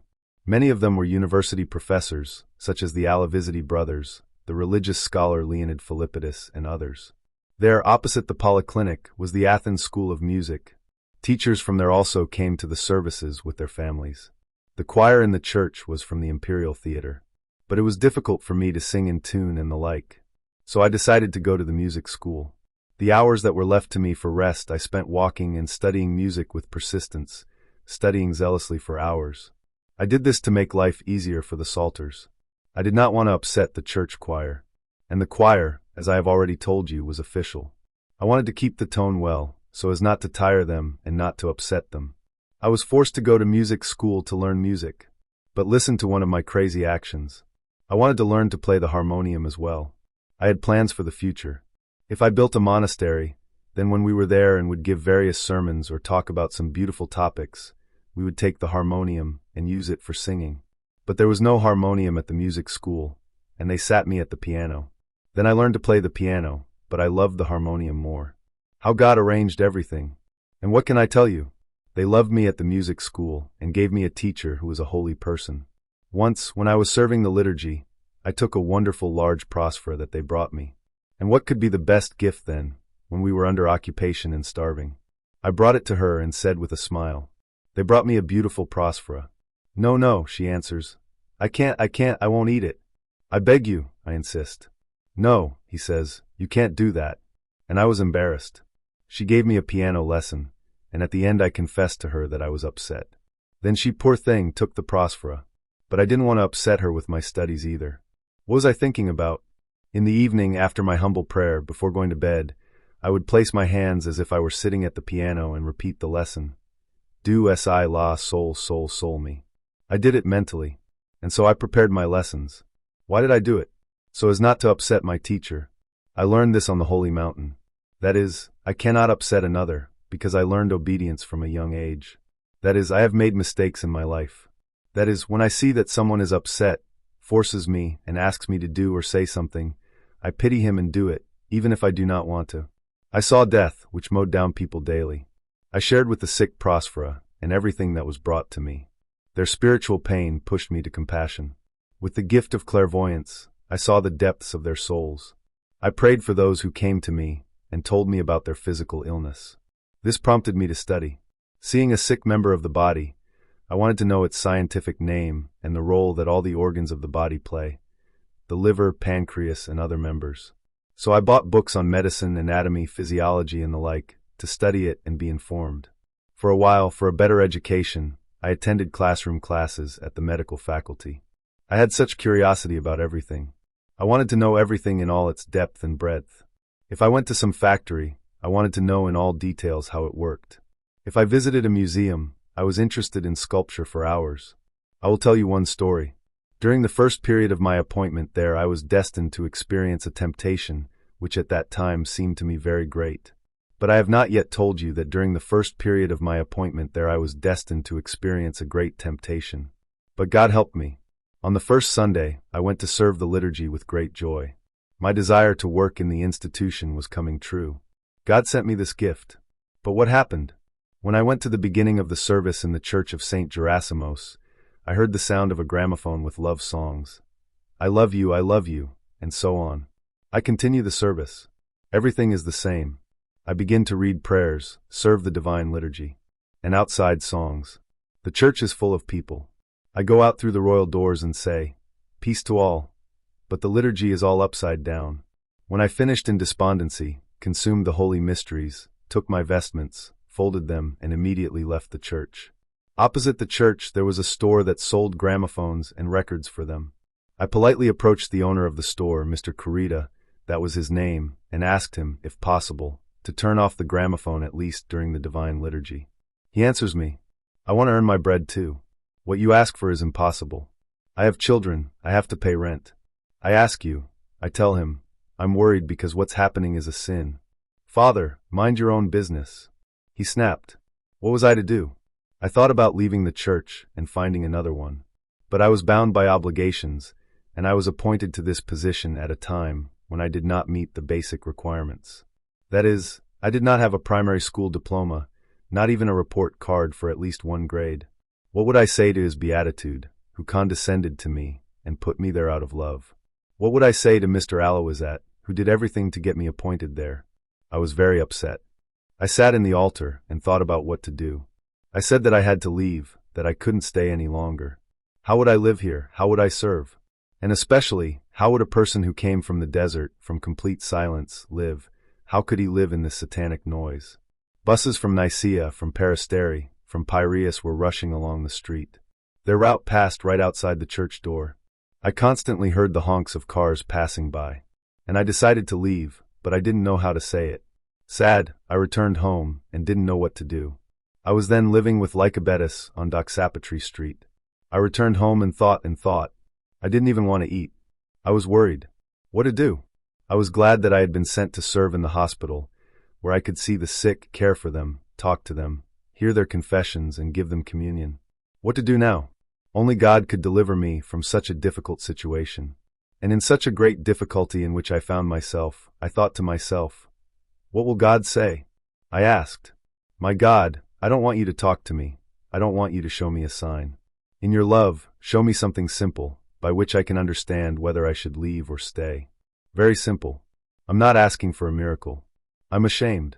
I decided to fast for 3 days, without even drinking water, and to spend these 3 days in complete silence and prayer, awaiting God's answer. And the answer came.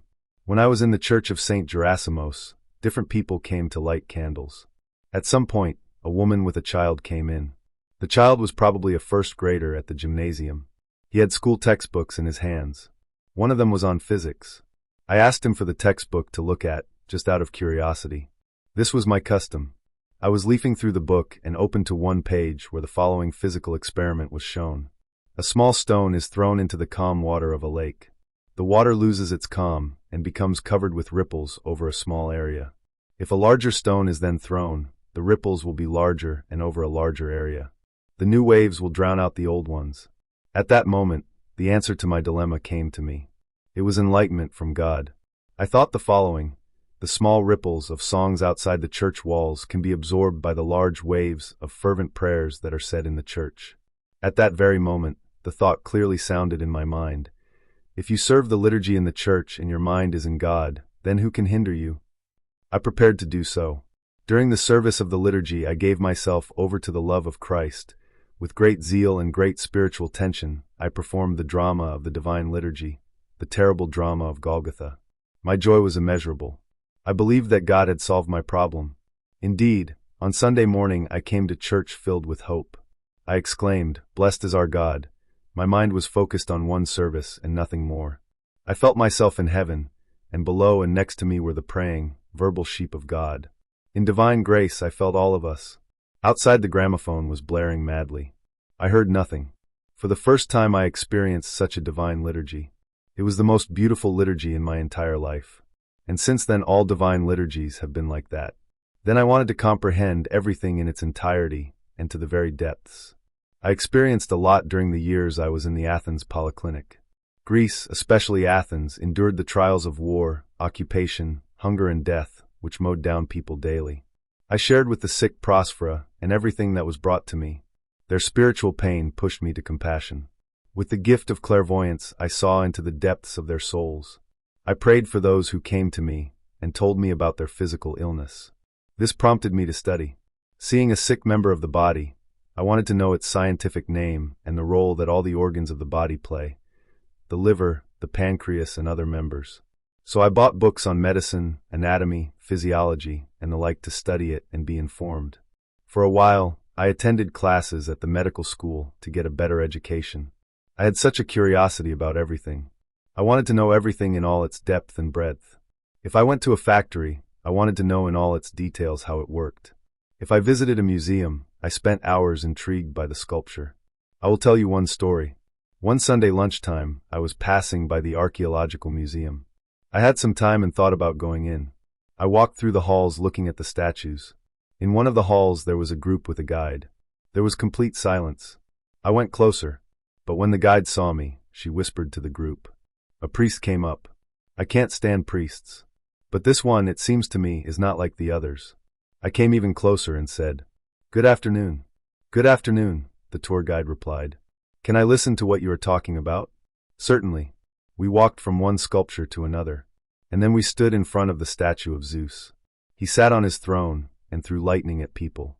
The guide, having finished her story, turned to me and asked, "And what do you say, Father? How do you like this statue?" "I don't understand statues," I replied. "I just look and marvel at the artist's skill in God's creation, which is perfect, and I understand that the sculptor who created this work had a heightened sense of the divine. Look at Zeus. Although he throws lightning bolts at people, his face is calm. He is not angry. He is dispassionate." The guide and the whole group really liked my explanation. "What does this tell us?" "What?" "That God is not possessed by passion, even when he punishes us." One day I went to study poultry farming.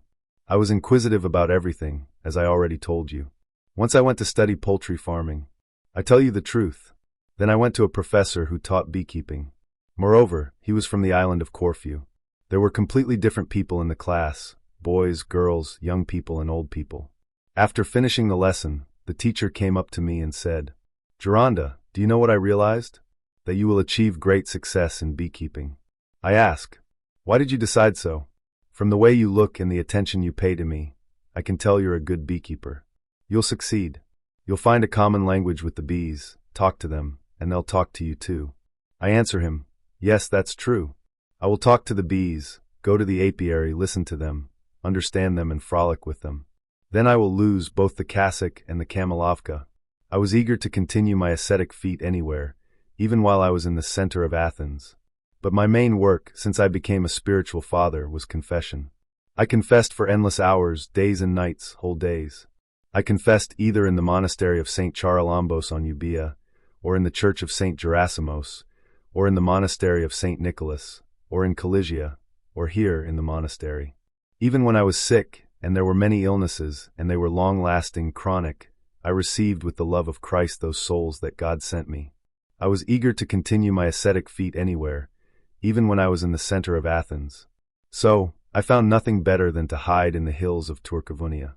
There we lived with my parents, my sister and my niece in a small house made of concrete slabs. At night we worked in silence and prayer. We had machines on which we made t-shirts and sweaters for sale. With these savings we wanted to build a monastery. We also made incense. Excellent incense, my own making, according to my recipes, according to my proportions with 50 aromatic additives. I could distinguish both the incense and the pungency of the additives by the smell. I filled a whole notebook with my proportions. A whole notebook of recipes that I used when preparing aromatic substances for incense. All the aromatic substances that I had, I lined up in order. About 50 flasks with various substances. What a secret! I knew all these flasks. I knew the smell of each flask, its strength and pungency. I knew that from this flask you need to take 10 parts, from another 2 or 3 or 1 part, and I prepared wonderful compositions, rare. I wrote all this down in a notebook, as I already said, but it was stolen from me. I know who stole it, but I do not want to say there is no need. Truly, I was a simpleton. I knew neither the world nor how to behave in society. I was simple. I had no idea about manners of communication, because I grew up in the mountains. I lived for a while with my godfather in Piraeus, but even there I served myself. His daughters put food on the table for me. I ate alone, slept in the attic. I didn't know how to hold a fork or a spoon at the table. Listen, I'll tell you something. Wherever I was invited, I never went. But once I was invited to serve a prayer service for a sick woman who worked opposite the clinic, not far from the municipality. A very good woman, very pious. But while we were walking to her house, while we were praying, about an hour passed, and they persistently began to offer me, "Sit down at the table." "No," I answer, "I can't. I have to go." Her husband says, "We understand this as a sign of disdain towards us, because you are hungry. Father, we will be offended. Respect us. Here is our daughter asking for something." They had a daughter. They had recently married. A very nice girl. Then I accepted the offer. I said a prayer, blessed the table, and we sat down to eat. The little daughter saw me eating and said to her parents, "Mom, he's holding the spoon wrong." And they, shut up, shut up." A few minutes later again, "He's holding the spoon incorrectly." Well, what can you say? What did I, the unfortunate one, experience? I looked at them, how they were holding them, and corrected myself. Then, I don't know what they put in my hand, I started eating with a fork. The little girl jumped up. "He's holding the fork incorrectly." Oh, what I have endured. I just want to give you an example of how simple I was then. The cane of St. Gerasim. In the Turcovunia area where we lived, the terrain was full of steep climbs, Elder Porphyry recalled. I would get up very early, go to the church of St. Gerasimos, and return in the evening.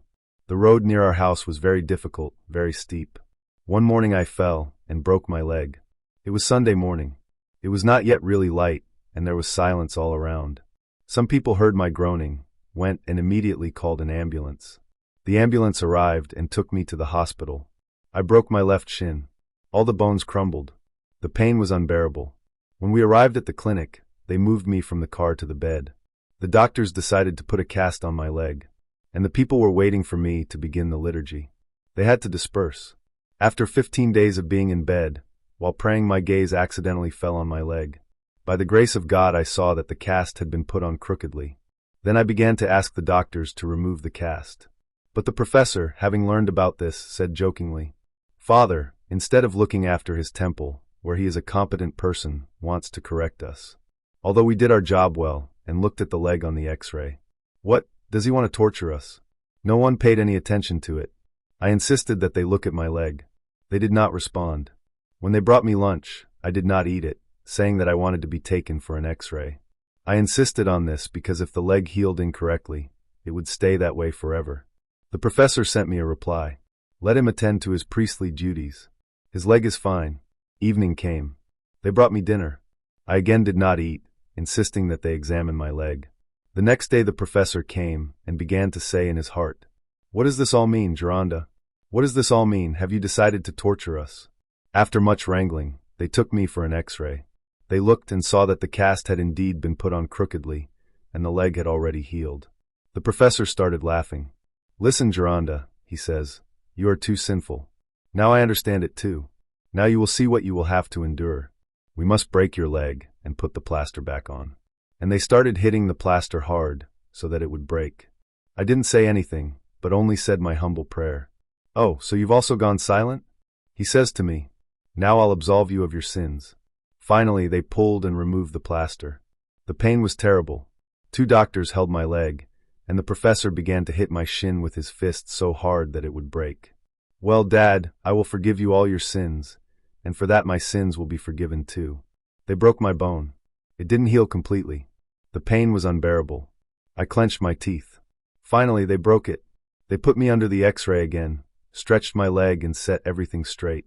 Then they carefully put the plaster on again and sent me to my bed. For 2 or 3 months, I don't remember exactly, I lay face down. Then they lifted me up and gave me 2 crutches to walk on. But I didn't want them. The professor tells me, Take them to get up. How long can you lie in bed? He didn't insist too much on crutches because I started to keep my balance myself. I was afraid that I would get used to crutches and then wouldn't be able to walk without them. Then the professor says to me, Make sure you buy yourself a cane. No, I answer, I don't need it. You are a priest and you do not obey. Obey, because otherwise you will fall and break all your bones. Then I had to ask my sister, Buy me a cane. We are poor, but I need to buy a cane. I want to give up crutches, I don't like them. It was 11 o'clock in the morning. I walked down to the hospital church with the help of crutches. My sister was about to go to the street Iola to buy a cane. As soon as she started to go out, here you go, a woman comes into the church holding a cane in her hand. Is St. Gerasim here? He asks. Yes, baby, here. The churchwoman answers her. Where is the icon of the saint? Yes, here, and shows her the icon. Then this unknown woman falls down near the icon, and with tears begins to speak so loudly that we all heard. My saint, I did not know you, and I have never heard of you. I have not even heard your name. But you deigned to visit me and asked me for the cane that I bought in Jerusalem, so that I could bring it to your house. Here it is, I brought it, my saint. You said to me, I want you to bring me the cane tomorrow morning. I did not know where you were, but I asked and found it.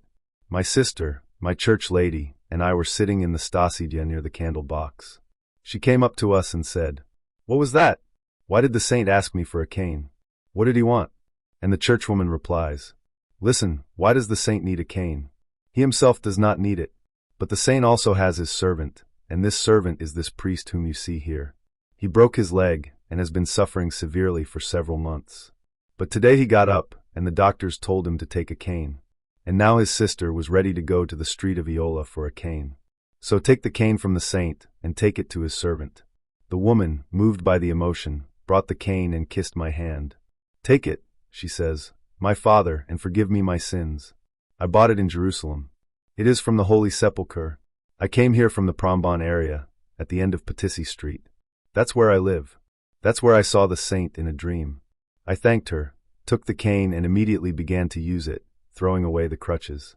I immediately called this cane the cane of St. Gerasim and loved it very much. I make sure not to lose it. But it is also miraculous because when someone has pain somewhere in the body, I lightly tap the cane on that place and the person recovers. It is truly miraculous. What miracles! The saint took care of me, a sinner. The elder Porphyry was amazed. He appeared as if alive to a woman who had never heard of the saint or of me. Saints perform miraculous deeds, so we must honor them. And I honor St. Gerasim, who heals the sick with his holiness and grace. The Lord reigns on the righteous and the unrighteous. Many people came to the Church of St. Gerasimos at the clinic to light candles, recalled Elder Porphyry. Some stayed for confession, others simply asked for prayers, others lit candles, crossed themselves and left. Men and women, young and old, educated and simple people came for various reasons. People of different classes lived around Omonia. We used to have a custom. On the Feast of the Epiphany, we would go from house to house and sprinkle them with holy water. One year, I also went to bless houses. I knocked on the doors of apartments, they opened them for me, I entered singing, "In the Jordan baptized you, O Lord." Arriving at Mazonos Street, I see an iron door. I open it, go into the courtyard, which was all planted with tangerine, orange and lemon trees, and go up the stairs. It was an external staircase that led upstairs, and below was a basement. I go up the stairs, knock on the door, a woman opens it. When she opens it, I, as usual, begin to sing, "When you were baptized in the Jordan, O Lord." Suddenly she stops me abruptly. Meanwhile, others heard me, and girls began to come out of their rooms to the right and left. I see I've ended up in a brothel, I thought. The woman stood in front of me to block my way. "Go away," she says to me. "It is not proper for them to kiss the cross." "I will kiss the cross, and you go away, please." Then I assumed a stern and menacing look and said, "I can't leave. I'm a priest and I can't leave. I came to bless everything. Yes, but it is not proper for them to kiss the cross. We don't even know who is worthy of kissing the cross, you or them.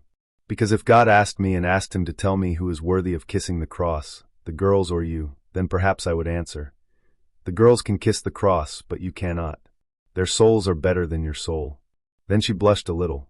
I told her, "Let the girls kiss the cross." I gave them a sign to come closer. I began to sing more melodically than before, "In the Jordan I am baptized for you, O Lord," because inside me there was joy that God had arranged it so that I would go to these souls. Everyone kissed the cross. Everyone was well-groomed in colorful skirts. I tell them, "My children, many years to you. God loves us all. He is very kind and sends rain on the just and the unjust." Matthew 5 verse 45. He is a father to all of us. He cares for everyone. We just have to take care to know him, love him, and become good. Love him and see how happy you will become. They blinked their eyes in confusion. Their poor souls trembled. I am very glad, I tell them at the end, that God has honored me to come here today and sprinkle you with holy water. Happy holiday. Happy holiday. They answered too. Then I left. Elder Porphyry told this with pain in his heart. The prayer I heard was magnificent. From time to time, not only on the Feast of the Epiphany, people invited me to their homes for various reasons to perform the blessing of water, recalled Elder Porphyry. One day the following happened to me. There was an occupation. I was in a clinic. A representative of the Red Cross came to take me to the blessing of water. "You must," I say to him, "take a priest from the Church of St. Constantine. This is their parish." "No, you will go. There is a reason for this, and whether you like it or not, you will have to go to 3rd September Street." And I, poor fellow, had no choice but to follow him, taking with me the cross, the bast, and the cassock for the exit. When we arrived, I was at a loss. I found myself in front of educated people, ladies, gentlemen, in front of the rector of the university, who taught philosophy. I suppose his name was Weiss. Having plucked up my courage, I went inside and greeted him. But I, illiterate, did not take the prayer book with me. "We will perform the blessing of water," I tell them. I shuddered when I saw how well they were dressed, that there was dessert on the trays, and this during the occupation. I put on my cassock, my bast, and took the cross. I began the consecration without a prayer book. I gathered my courage and read everything clearly, word for word. Then I began to pronounce it even better, but I only looked into the bowl of water. Peace be to all. Let us bow our heads to the Lord. Incline thine ear, O Lord, and hearken to us, who have chosen to be baptized in the Jordan and have sanctified the waters. Bless us all, who by the bowing of our necks signify the imaginary work, and make us worthy to be filled with thy sanctification by partaking of this water. And may it be to us, O Lord, for the health of soul and body. For thou art our sanctification, and to thee we send up glory and thanksgiving and worship, with thy Father without beginning, and thy most holy and good and life-giving Spirit. I said this as a bishop. After consecrating them, I did not go and sprinkle them. Many do not like this, but took the cross in my hand and waited for someone to come. The minister came first, followed by others. I said a few wishes. May God bless you, enlighten you, and strengthen you. But I felt uneducated all the time. Before leaving, I crossed them, blessed them, and said, "Happiness to you, children." And there were university professors there. This prayer was majestic, said the rector. I received great satisfaction. I was very glad about the rite of blessing the water. I was glad that you read the prayers correctly and by heart. Are you a theologian? But you made one mistake in the gospel. You read became healthy, and there was healthy, that is, was recovering. Thank you, I tell him, I'm uneducated. We read this gospel on the Sunday of the paralytic, when we remember the miracle at this pool. The gospel there reads as follows. At that time, Jesus came to Jerusalem. Now there is in Jerusalem by the sheep gate a pool, which is called in Hebrew Bethesda, having 5 porches. In these lay a great multitude of sick people, blind, lame, withered, waiting for the moving of the water. For an angel of the Lord went down at a certain time into the pool, and troubled the water. And whoever first stepped in after the troubling of the water was made well of whatever disease he had. John 5 verses 1-4. I will remind you of the contagion of this holiday. Here it is. My soul, O Lord, is in all kinds of sins, and I am weakened by my cruel actions without a place. Raise up by thy divine intercession. As you raised up the paralytic of old, let me cry out to you, being saved, generous one, glory to Christ, your power. It would be good to remember this contagion and recite it as a prayer, concluded Elder Porphyry. I contemplated Christ as if he were alive. I often came to great emotion in the church. I mean the church of St. Gerasimos, Elder Porphyry recalled. Yes, I listened to the gospel and was moved. This happened to me because I saw the icon, Christ himself. It was Great Friday. We were holding a service. The church was full of people. What happened to me there? I was reading the gospel, and when I came to the phrase, Eli, Eli, lama sabachthani? That is, my God, why have you forsaken me? Matthew 27 verse 46. I could not finish. I could not say, why have you forsaken me? I was filled with emotion. My voice broke. The tragic scene appeared before me in all its fullness. I saw that face, heard that voice. I saw Christ in person. The people below stood in anticipation. I could not continue. I leave the gospel on the lectern and return to the altar, cross myself and kiss the holy throne. I remembered another, more beautiful image. No, not more beautiful. There is no image more beautiful than that. I remembered the resurrection and immediately calmed down. Then I went out through the royal doors and said, "Forgive me, kids, I got carried away." Then I took the gospel and read it from the beginning. And at that hour the whole church began to weep. It was not good. Everyone can think about what they want. But we can't relax, we have to be collected. Finished Elder Porphyry. About what love and God's providence do. The post-war years were very difficult, and people worked hard to survive, Elder Porphyry recalled. As I already told you, I was in the clinic in those years. I remember many cases from those years. Listen to one of them. Esther was 17 years old. She lived in the summer with her parents and brother in Boyati. They had a well-kept garden and sold vegetables and fruits. One evening, her mother sent Esther to a nearby store to buy kerosene for a lamp. Note that there was no electric lighting back then. On her way home, Esther met a boy, her classmate. They started talking about their lessons. They were standing behind a truck. Esther's brother passed by and saw them standing and talking. He interpreted it in his own way, because he decided that they were talking about something bad, and he told his mother about it. Esther is disgracing us by talking to a boy on the street. When Esther came home, her mother scolded her harshly and beat her. Morals were very strict at that time. Esther was very upset. She was outraged by such injustice and her brother's suspicions. The next day her father, who had been away, came home. He treated her differently, that is, with understanding and kindness. "I don't believe it," he says to her. "Let's go water the garden. You'll sit and watch, which bed is already watered, tell me, and I'll start watering another one." And so it was. But Esther had not slept at all the previous night. She was choked by resentment and injustice. She had reached despair and decided to end her life. When she went into the garden with her father, she had already made a plan to take some agricultural poison and secretly drink it in the evening after watering and die. She thought, "Then I will see if they love me." So she took the poison, put it in her pocket, and waited for the evening to drink it. But the difficult hour did not take long to come. Her father, suspecting nothing, said to her, "Go to the end of the garden and turn off the water." She walked quickly. She was not visible. There was no one around. Her father was quite far away, and she, trembling, put her hand in her pocket. Suddenly she heard footsteps.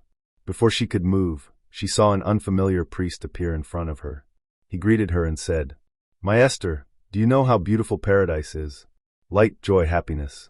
Christ is all the light. He radiates joy and happiness to everyone. He awaits us in another life to give us paradise. But there is also hell, which is all darkness, bitterness, melancholy, torment, and lamentation. If you take what is in your pocket, you will go to hell. So throw it away now, so that you and I do not lose the joy of paradise." At first Esther was confused, but soon came to her senses. When she had already thrown away the poison without noticing it, she said to the priest, "Wait, I'll call my father so that he can see you too." She ran into the garden to find her father and hid in the tall corn. She found him and said, "Father, let's go faster. You will see the priest who has come to the edge of our garden." But when they arrived at the place where the priest was supposed to be waiting, there was no one there. For a long time, Esther could not understand what had happened to her that evening. She could not explain the priest's disappearance and wanted to find him. He had saved her life. Every winter, the whole family would come to Athens. Esther often visited her godmother, who was a very religious woman, and stayed with her for long periods. It was the custom of the godmother to welcome theologians, priests, and monks to her home. One day, when Esther came to her godmother, there was a guest in the living room. Esther did not know who the guest was. At some point, the godmother came into the kitchen and said to Effie, "Effie, prepare dessert and coffee and bring it to the living room for the guest." Esther prepared it, but she was a little late, and when she was already carrying it into the living room, her godmother got ahead of her and said to her, "Not this tray. Take the silver one, because the meeting is official." Esther returned to the kitchen, changed the tray, and brought it into the living room. And what does she see? The tray has fallen out of her hands. She sees the same priest who appeared in their garden on that difficult evening for her. "I am Father Porphyry," I tell her with a smile. That's how we met Esther, and have been great friends ever since. She started a family and had many children. God blessed her. Do you see what ways God uses to save a person? Church of St. Nicholas in Kalisai, 1955 to 1979. Some great grief, some great difficulties forced them to go along a country road to St. Nicholas. For more than 20 years we enjoyed silence. In the end, God fulfilled my desire to work in the institution, said Elder Porphyry. I spent 33 years in the clinic, but I had another secret desire, to find a plot of land somewhere and build a monastery. I searched and finally found the Church of St. Nicholas in Pendle. It was a courtyard of the Pendle Monastery, and so one day, by the grace of God, I arrived there. The church was visible from afar. I approached it and went inside. It was touching, ancient, with a few icons. In the yard, I saw several small, smoke-blackened cells. It began to get dark. I was alone. It was already impossible to return to Athens. I went to bed right in the church. To prevent the trees from getting sick, we fumigated them with sulfur and treated them with copper sulfate. I came from the Pendle nurseries with a bag on my shoulders. I looked after the young trees. I had to hire workers because I had little time. I also worked at the clinic. My duty was to be at the Church of St. Gerasimos early in the morning, so I left for Athens in the evening. But when someone came for a conversation, and we stayed up late, I left the Church of St. Nicholas in the middle of the night. St. Nicholas had plenty of water for his garden. There was a ravine with a spring below. There were many plane trees growing in the ravine. I installed a pump there to lift the water up the hill, where I built a reservoir to collect the water. The water was also drinkable. In the summer, when we wanted some cold water and didn't have a refrigerator, I went to Aegina and bought a jug with a long neck so that the jug would keep the water cold. I also bred chickens for sale. I rented a piece of land from the Pendle Monastery, opposite the observatory, and kept about 1,000 chickens there. More was not possible because there was little land. I had an idea to build a monastery, as I told you, so I looked for ways to make money. In Kaligia we were cut off from the world, so we wanted to listen to some Athenian radio station there in the desert, which was broadcasting a service or the divine liturgy, and also sometimes the news, in order to know what was happening in the world and to pray. Then I decided to make a radio of my own invention. I placed the antenna on a 15-meter-high pine tree and attached the wire to the wall of the church and wrapped it around a wild pear tree. This primitive radio had no button to turn it off. It worked 24 hours a day without a break. But I turned down the sound so it wouldn't bother us. When I was not obliged to go to the Church of St. Gerasimos, I served at St. Nicholas. Gradually, people began to come to the church, and they came to confession. We all became one big family, a family from Kavsokalyvia. Everyone praised God for this miracle. From time to time, for various reasons, other people came, recalled Elder Porphyry. Some great grief, some difficulties forced them to go along a country road to St. Nicholas. Finally, one day a woman comes with her husband and 4 children. The people are young, recently married, and at first they did not want a child. Then they decided, let's do it. And at the first birth, twins. Then the second birth, and again twins. They had 4 children. So they came there, and the young woman, she was 30 years old, says to me, "Father, I am suffering greatly, I am unwell." When she spoke, I looked at her attentively. Then he put his hand down his neck. "Here," I say to her, "do you feel the compaction?" "Yes," she says. "And you are overcome by sadness, which is already finishing its work. That is, at first you feel some kind of tightness, and then grief comes to you, and you can't even move a finger. You barely move, you can even laugh, but inside you experience this state." "Yes," she confirmed. So, I described everything to her perfectly. She thanked me. Then I put my hand on her neck again. "Don't think," I say, "that you have anything. You don't have any of that." My hand was lying there, and suddenly I said to her, "Look, everything is over for you." Because I saw that there was nothing in her neck. She tells me, "Everything is over." What joy! I told her, "Get on your knees." I put one hand on her neck and the other on the back of her head. I began to say the Jesus prayer. She exclaimed, "Ah, well, finally." I say, "Go, okay, the others are waiting." She and her husband sincerely praised the Lord. This is the story that Elder Porphyry told. Wonderful catch. Sai Baba, we have shortened this chapter. One day in Xylocastro, the parents of a man named Costas came to me, recalled Elder Porphyrios. He was a follower of Sai Baba. This Baba created a new religion. People believe that he is the new Christ who came to the world to save it and lead it to the truth. They say that he is the new God. Now Sai Baba is alive, he is married, he has a wife and 2 children. At the bottom of the photo, you can see many young people who follow him. Many of them are educated. How did they educated people get there? On another page they kiss his feet. That Christ, the true one, is now obsolete, he tells them. He says that times are different now. Everything is changing. It seems like a myth. Maybe Sai Baba is crazy. They say he has collected a lot of money. I'll tell you about another similar case. One day, a third-rank captain took me to Orapo, on the coast, said Elder Porphyry. We went out to the breakwater. A man was fishing there. I said to the captain, "Go and bring me one of the fish that this man caught." But the fisherman replies, "The basket is empty. I've been fishing since morning. I haven't caught anything. Go away, leave me alone." I tell him, "Cast your line into the sea." "Go away," he says sadly. We were about to leave. As soon as the fisherman cast his line into the sea, he immediately felt that someone had bitten. He pulled out a large fish, fluttering on the hook, and began calling to us. "Don't go! Come here, don't go! I caught a fish." The captain said, "I know, Father, how it happened. It happened so that I would believe that you are gods, and so that the fisherman would believe it. Until now I believed in the new Christ, the Indian Sai Baba, but now I believe in the true one. We have seen the divine light for a long time. The time I spent most of my time on confession was when I served with St. Nicholas in Calais," said Elder Porphyry. "But of course, there was also a lot of time for prayer, especially in the evening. I'll tell you something about that. One evening, my sister and I agreed to go and pray at the church of St. Nicholas. We agreed to have dinner first, and, when everyone had gone to bed, to go to the church secretly. We closed the door and began to pray. Lord Jesus Christ. Soon we were flooded with light, divine light. We continued, Lord Jesus Christ, and felt joy, such inexpressible joy.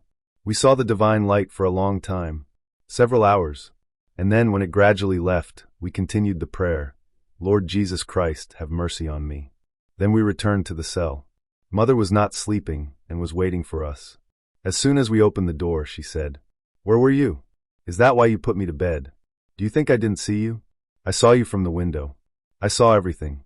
I saw the light that came down from the sky and entered the church. I looked at it and cried. Here are my eyes wet with tears." The old woman was upset, but most pious. She saw the light, although the door was locked. This light filled the church. Another time, recalled Elder Porphyry, we were living in Penteli. It was a great holiday, Easter or Christmas, I don't remember. An old woman stood up and said, I'll go to the Church of St. Nicholas. It seems to me that the lamps there have gone out. It took her half an hour to walk there, and the same amount of time to get back. She arrived and saw the church, all flooded with light, and the lamps lit. Holy Monastery of the Transfiguration in Mylisai, 1979 to 1991. I wanted the monastery to be a refuge where the sick and suffering could come, where they would find comfort, strength, and healing. I had a plan to build a small monastery. To build a small monastery, this has truly been my long-standing dream, Father Porphyry said humbly. Moreover, such a monastery, so that it would become a spiritual school, where souls would be sanctified and cultivated, where the name of God would be constantly glorified. I wanted it to be a center where the sick and suffering would come, where they would find consolation, strengthening, and healing. When my sister, niece, and I lived in the Turkovunya area, we worked for years at the machines. Yes, we sewed t-shirts. We collected money for this purpose. We really saved on food, clothes, everything. We bought our first property with this money. Then parishioners began to bring money, and continue to bring it to this day, appreciating this work. They began to take personal part as well. For years I searched for the right place. I never used brokers when buying real estate. I went to different places. I wanted, on the one hand, a place protected from the wind, and on the other, a good view. As is my custom, I prayed to God to guide me. I wanted the grace of God itself to confirm this. All the time I said the prayer, Lord Jesus Christ. And so, God showed me a familiar place in Mylisai, on a hill, to build a monastery. A shepherd told me that this place was called Agia Sotira. I liked it. I asked if it was for sale. Yes, he says to me. It belongs to Balak of Mylisai, who transferred it to his daughters Elena and Spirigula. You must go to them. Then I went to the site and prayed. I wanted to know if there was water there. I saw that there was water, and not bad water at that. This made me very happy. But I saw the water deep underground and thought, how can I get to this water? I saw water in other places, the same water. Below, 1.5 kilometers from the top of the hill, the water was not so deep. Then I decided to buy a plot there, drill a well, and lift the water to the plot where the monastery would be. Thus, with the help of divine enlightenment, I provided the monastery with water. Then I looked carefully to see if it was possible to lay a road there, install electricity, a telephone. I looked to see if it was facing south, if it was protected from the cold north wind, if it was damp. I wanted to follow the course of the sun, so that in winter there would be no cells where the sun would not shine. For months I went there and watched the sun rise, where it was at midday, where it was at sunset, in order to build the monastery, so that both the sunrise and sunset would be visible, so that the last ray of the sun would illuminate the monastery. All these conditions turned out to be favorable, Father Porphyry noted. I immediately began to formalize the purchase. We bought the place and began to build. I kissed and drank some water, spiritually. First of all, we started laying the foundation and building without water, said Elder Porphyry. It was not easy to start without water. For these purposes, we made a large reservoir that held 640 cubic meters of rainwater. Despite this, the water from the reservoir was not enough for us, and for about 5 or 6 years we bought water from Kafsokalyvia. Every year we spent a lot of money on water. We bought water to water the trees that we planted. Then we faced the need to get to the water that I saw on the site. But a lot of money was needed because the water was deep underground, and the right person had to be found. I was worried about this issue. It was necessary to find a way out. God found a way out. Listen to what happened. Once a man came to me for advice. Christ revealed to me some of his family affairs. He was surprised, moved, and said to me, "What you are talking about, no one knows except me and my wife. It is a great secret."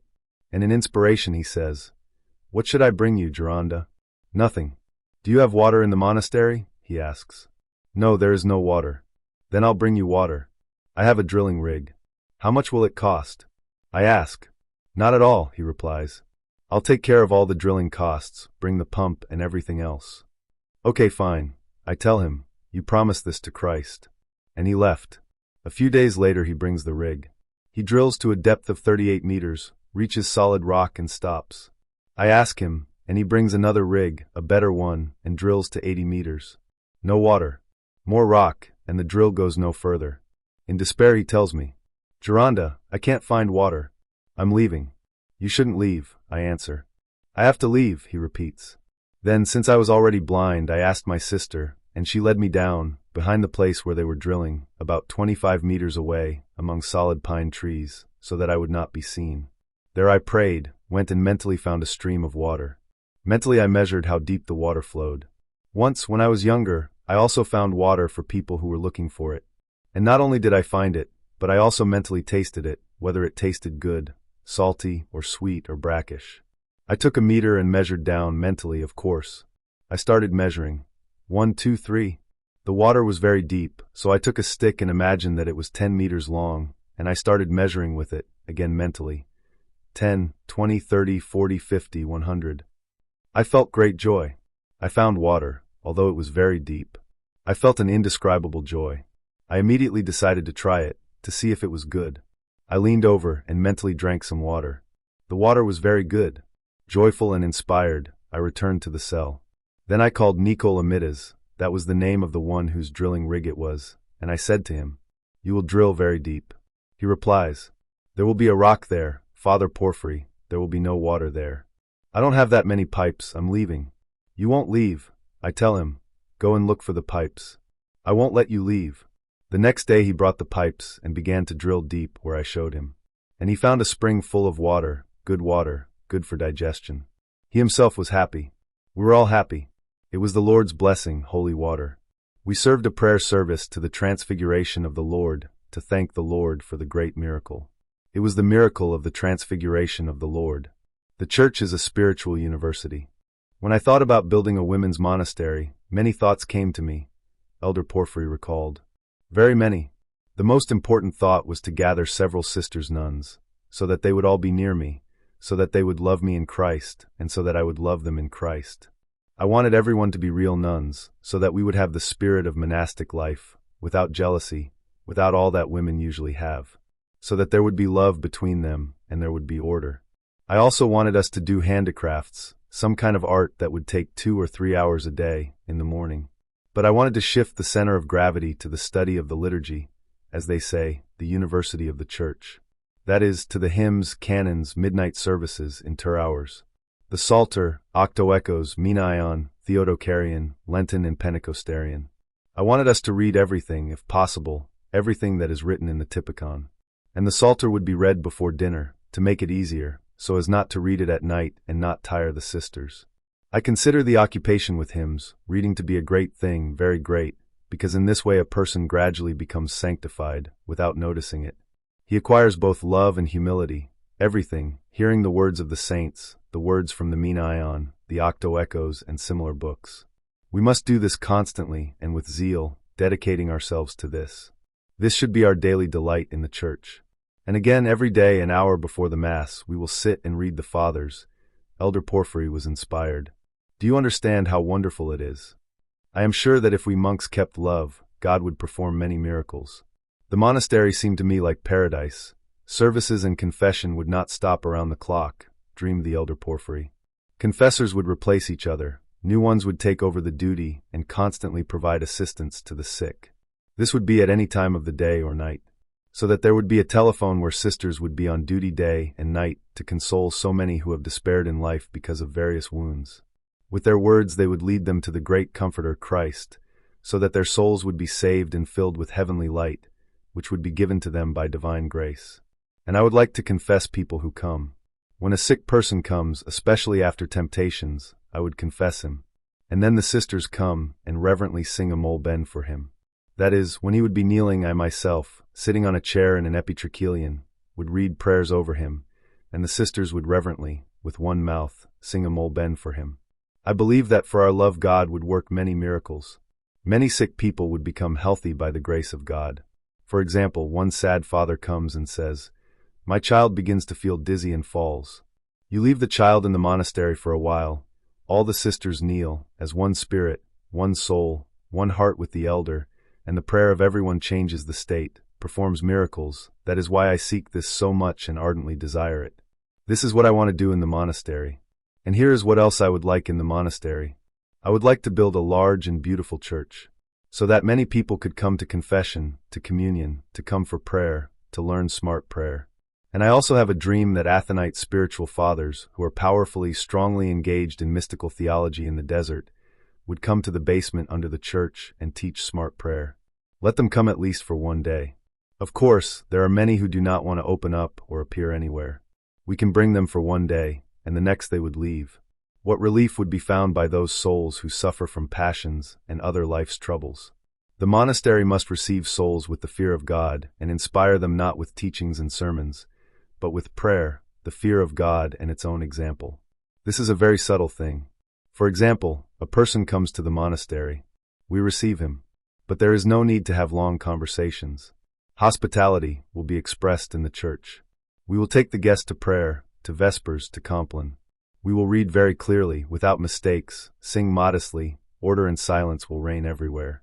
Let us also say a few edifying words, interrupted the elder Porphyry's thoughts. Let us offer something to eat, hot tea and the like. But silence will reign everywhere, and the example will speak. Our way of life will teach the guest the most. There is no need to change our routine. He will benefit more from it than from our words. If we have a good order, and we ourselves are devoted to Christ, then the entire monastery will be sanctified. This will happen naturally, without any pressure or effort on the part of the nuns. I think that this is the best missionary work. Very soon birds will start flying into the monastery. They will hear the bell and will come to eat. They will sit in the yard and listen to the vespers. These are our forest friends who will fly in to take part in our prayer. Christ is risen. Today several of my spiritual children came to my cell. Father Porphyry once said, and we sang 3 times, Christ is risen. I wish that the resurrection of our Lord Jesus Christ would resurrect every noble and beautiful feeling in your souls. That it would lead us to holiness and conquer the old man, with passions and lusts. Galatians 5 verse 24. This is what the Lord requires. Therefore, we wish that his resurrection and his favor will help us to destroy and kill our old man, Romans 6 verse 6, and become worthy of his church. This is the kind of help from the Lord that we desire. The greatest miracle performed by Christ is his resurrection. Let us never forget it. Many years. Someone said that today everything is praying. The earth, the sky, the stars, the fragrant flowers, the babbling brooks, the clear waters, the singing nightingales, the fluttering butterflies. Everyone is singing Christ is risen. I was so inspired that I shouted loudly with joy, Christ is risen. I experienced the same thing on the holy mountain. It was Easter. I climbed the mountain alone towards Athos to a height of about 800 meters. I had the Old Testament with me. I looked at the blue and clear sky, at the boundless sea, the end of which is not visible, at the trees, at the birds, at the butterflies, at all this beauty, and in inspiration I shouted loudly, Christ is risen. Saying this, I, without noticing it, from thirst for the divine, opened my hands. And they froze. I was like a madman. I opened the Old Testament, and came to the following words from the Wisdom of Solomon. O God of our fathers and Lord of mercy, who hast created all things by thy word, and by thy wisdom hast shaped man to rule over the creatures thou hast created, and to govern the world in holiness and justice, and to execute judgment in the uprightness of his soul, grant me the wisdom that sitteth before thy throne, and cast me not off from thy servants, for I am thy servant and the son of thy handmaid, a weak and fleeting man, and feeble in understanding judgment and laws. Wisdom 9:1-5. My whole soul was immersed in these divine words. I forgot about time, I was lost. Listen further to the wise Solomon. With you is wisdom, who knows your works, and was present when you created the world, and knows what is pleasing in your sight, and what is right according to your commandments. Send her down from the holy heavens, and send her down from the throne of your glory, that she may help me in my labors, and that I may know what is pleasing in your sight. For she knows and understands everything, and she will guide me wisely in my affairs and preserve me in her glory. Wisdom 9:9-11. Do you understand what meaning these words had for me? Exclaimed the elder Porphyry. Whatever pleases in your sight and is pleasing to you, this is what you seek, this is what you enjoy, this is what you thirst for. Without even noticing it, you will fall in love with Christ. Kafsokalyvia 1991. I ask you all to forgive me for everything I have done to upset you. Kafsokalyvia, 17th of June, 1991. My beloved spiritual children, now while I am still of sound mind, I want to give you important advice. From my early years I was full of sins, Father Porphyry said humbly. And when my mother sent me to pasture sheep in the mountains, because my father, since we were poor, went to work in America there, in the pasture, I read the life of St. John Calvite syllable by syllable. I loved St. John very much and prayed a lot like a child. I was about 12 or 15 years old. I don't remember exactly. Wanting to imitate him, I secretly left my parents with great difficulty and came to the holy mountain in Kafsokalyvia, where I became a novice to two elders, brothers Pantalaimon and Ioannikios. I was lucky in that they were very pious and virtuous. I loved them very much and therefore, through their prayers, I was in complete obedience to them. This brought me great benefit. I felt great love for God and lived very well. But by God's permission, I became very ill for my sins, and the elders told me to go to my parents in my village of St. John in Euboea. And although I committed many sins as a small child, when I returned to the world I began to sin again, and my sins are still very numerous. But people accepted me as a good person, and everyone shouted that I was a saint. But I feel that I am the greatest sinner in the world. Those sins that I remembered, I of course confessed, and I know that God forgave me. But now I feel that I have very many spiritual sins, and I ask everyone who knows me to pray for me, because when I was alive, I very humbly prayed for you. But now, when I go to heaven, I have such a feeling that God will say to me, "What do you need here?" And I can only say one thing to him, "Lord, I am not worthy to be here, but whatever thy love desires, let it do for me." Then I do not know what will happen. But I wish for the love of God to act. And I always wish that my spiritual children would love God, who is everything, so that he would grant us to enter his earthly and uncreated church. Because we must begin here. I have always tried to pray and read liturgical texts, the Holy Scriptures and the lives of the saints. I wish that you would do the same, concluded Father Porphyry. I ask you all to forgive me for everything that I have upset you with. Porphyry. Kafsokalyvia, June 17, 1991.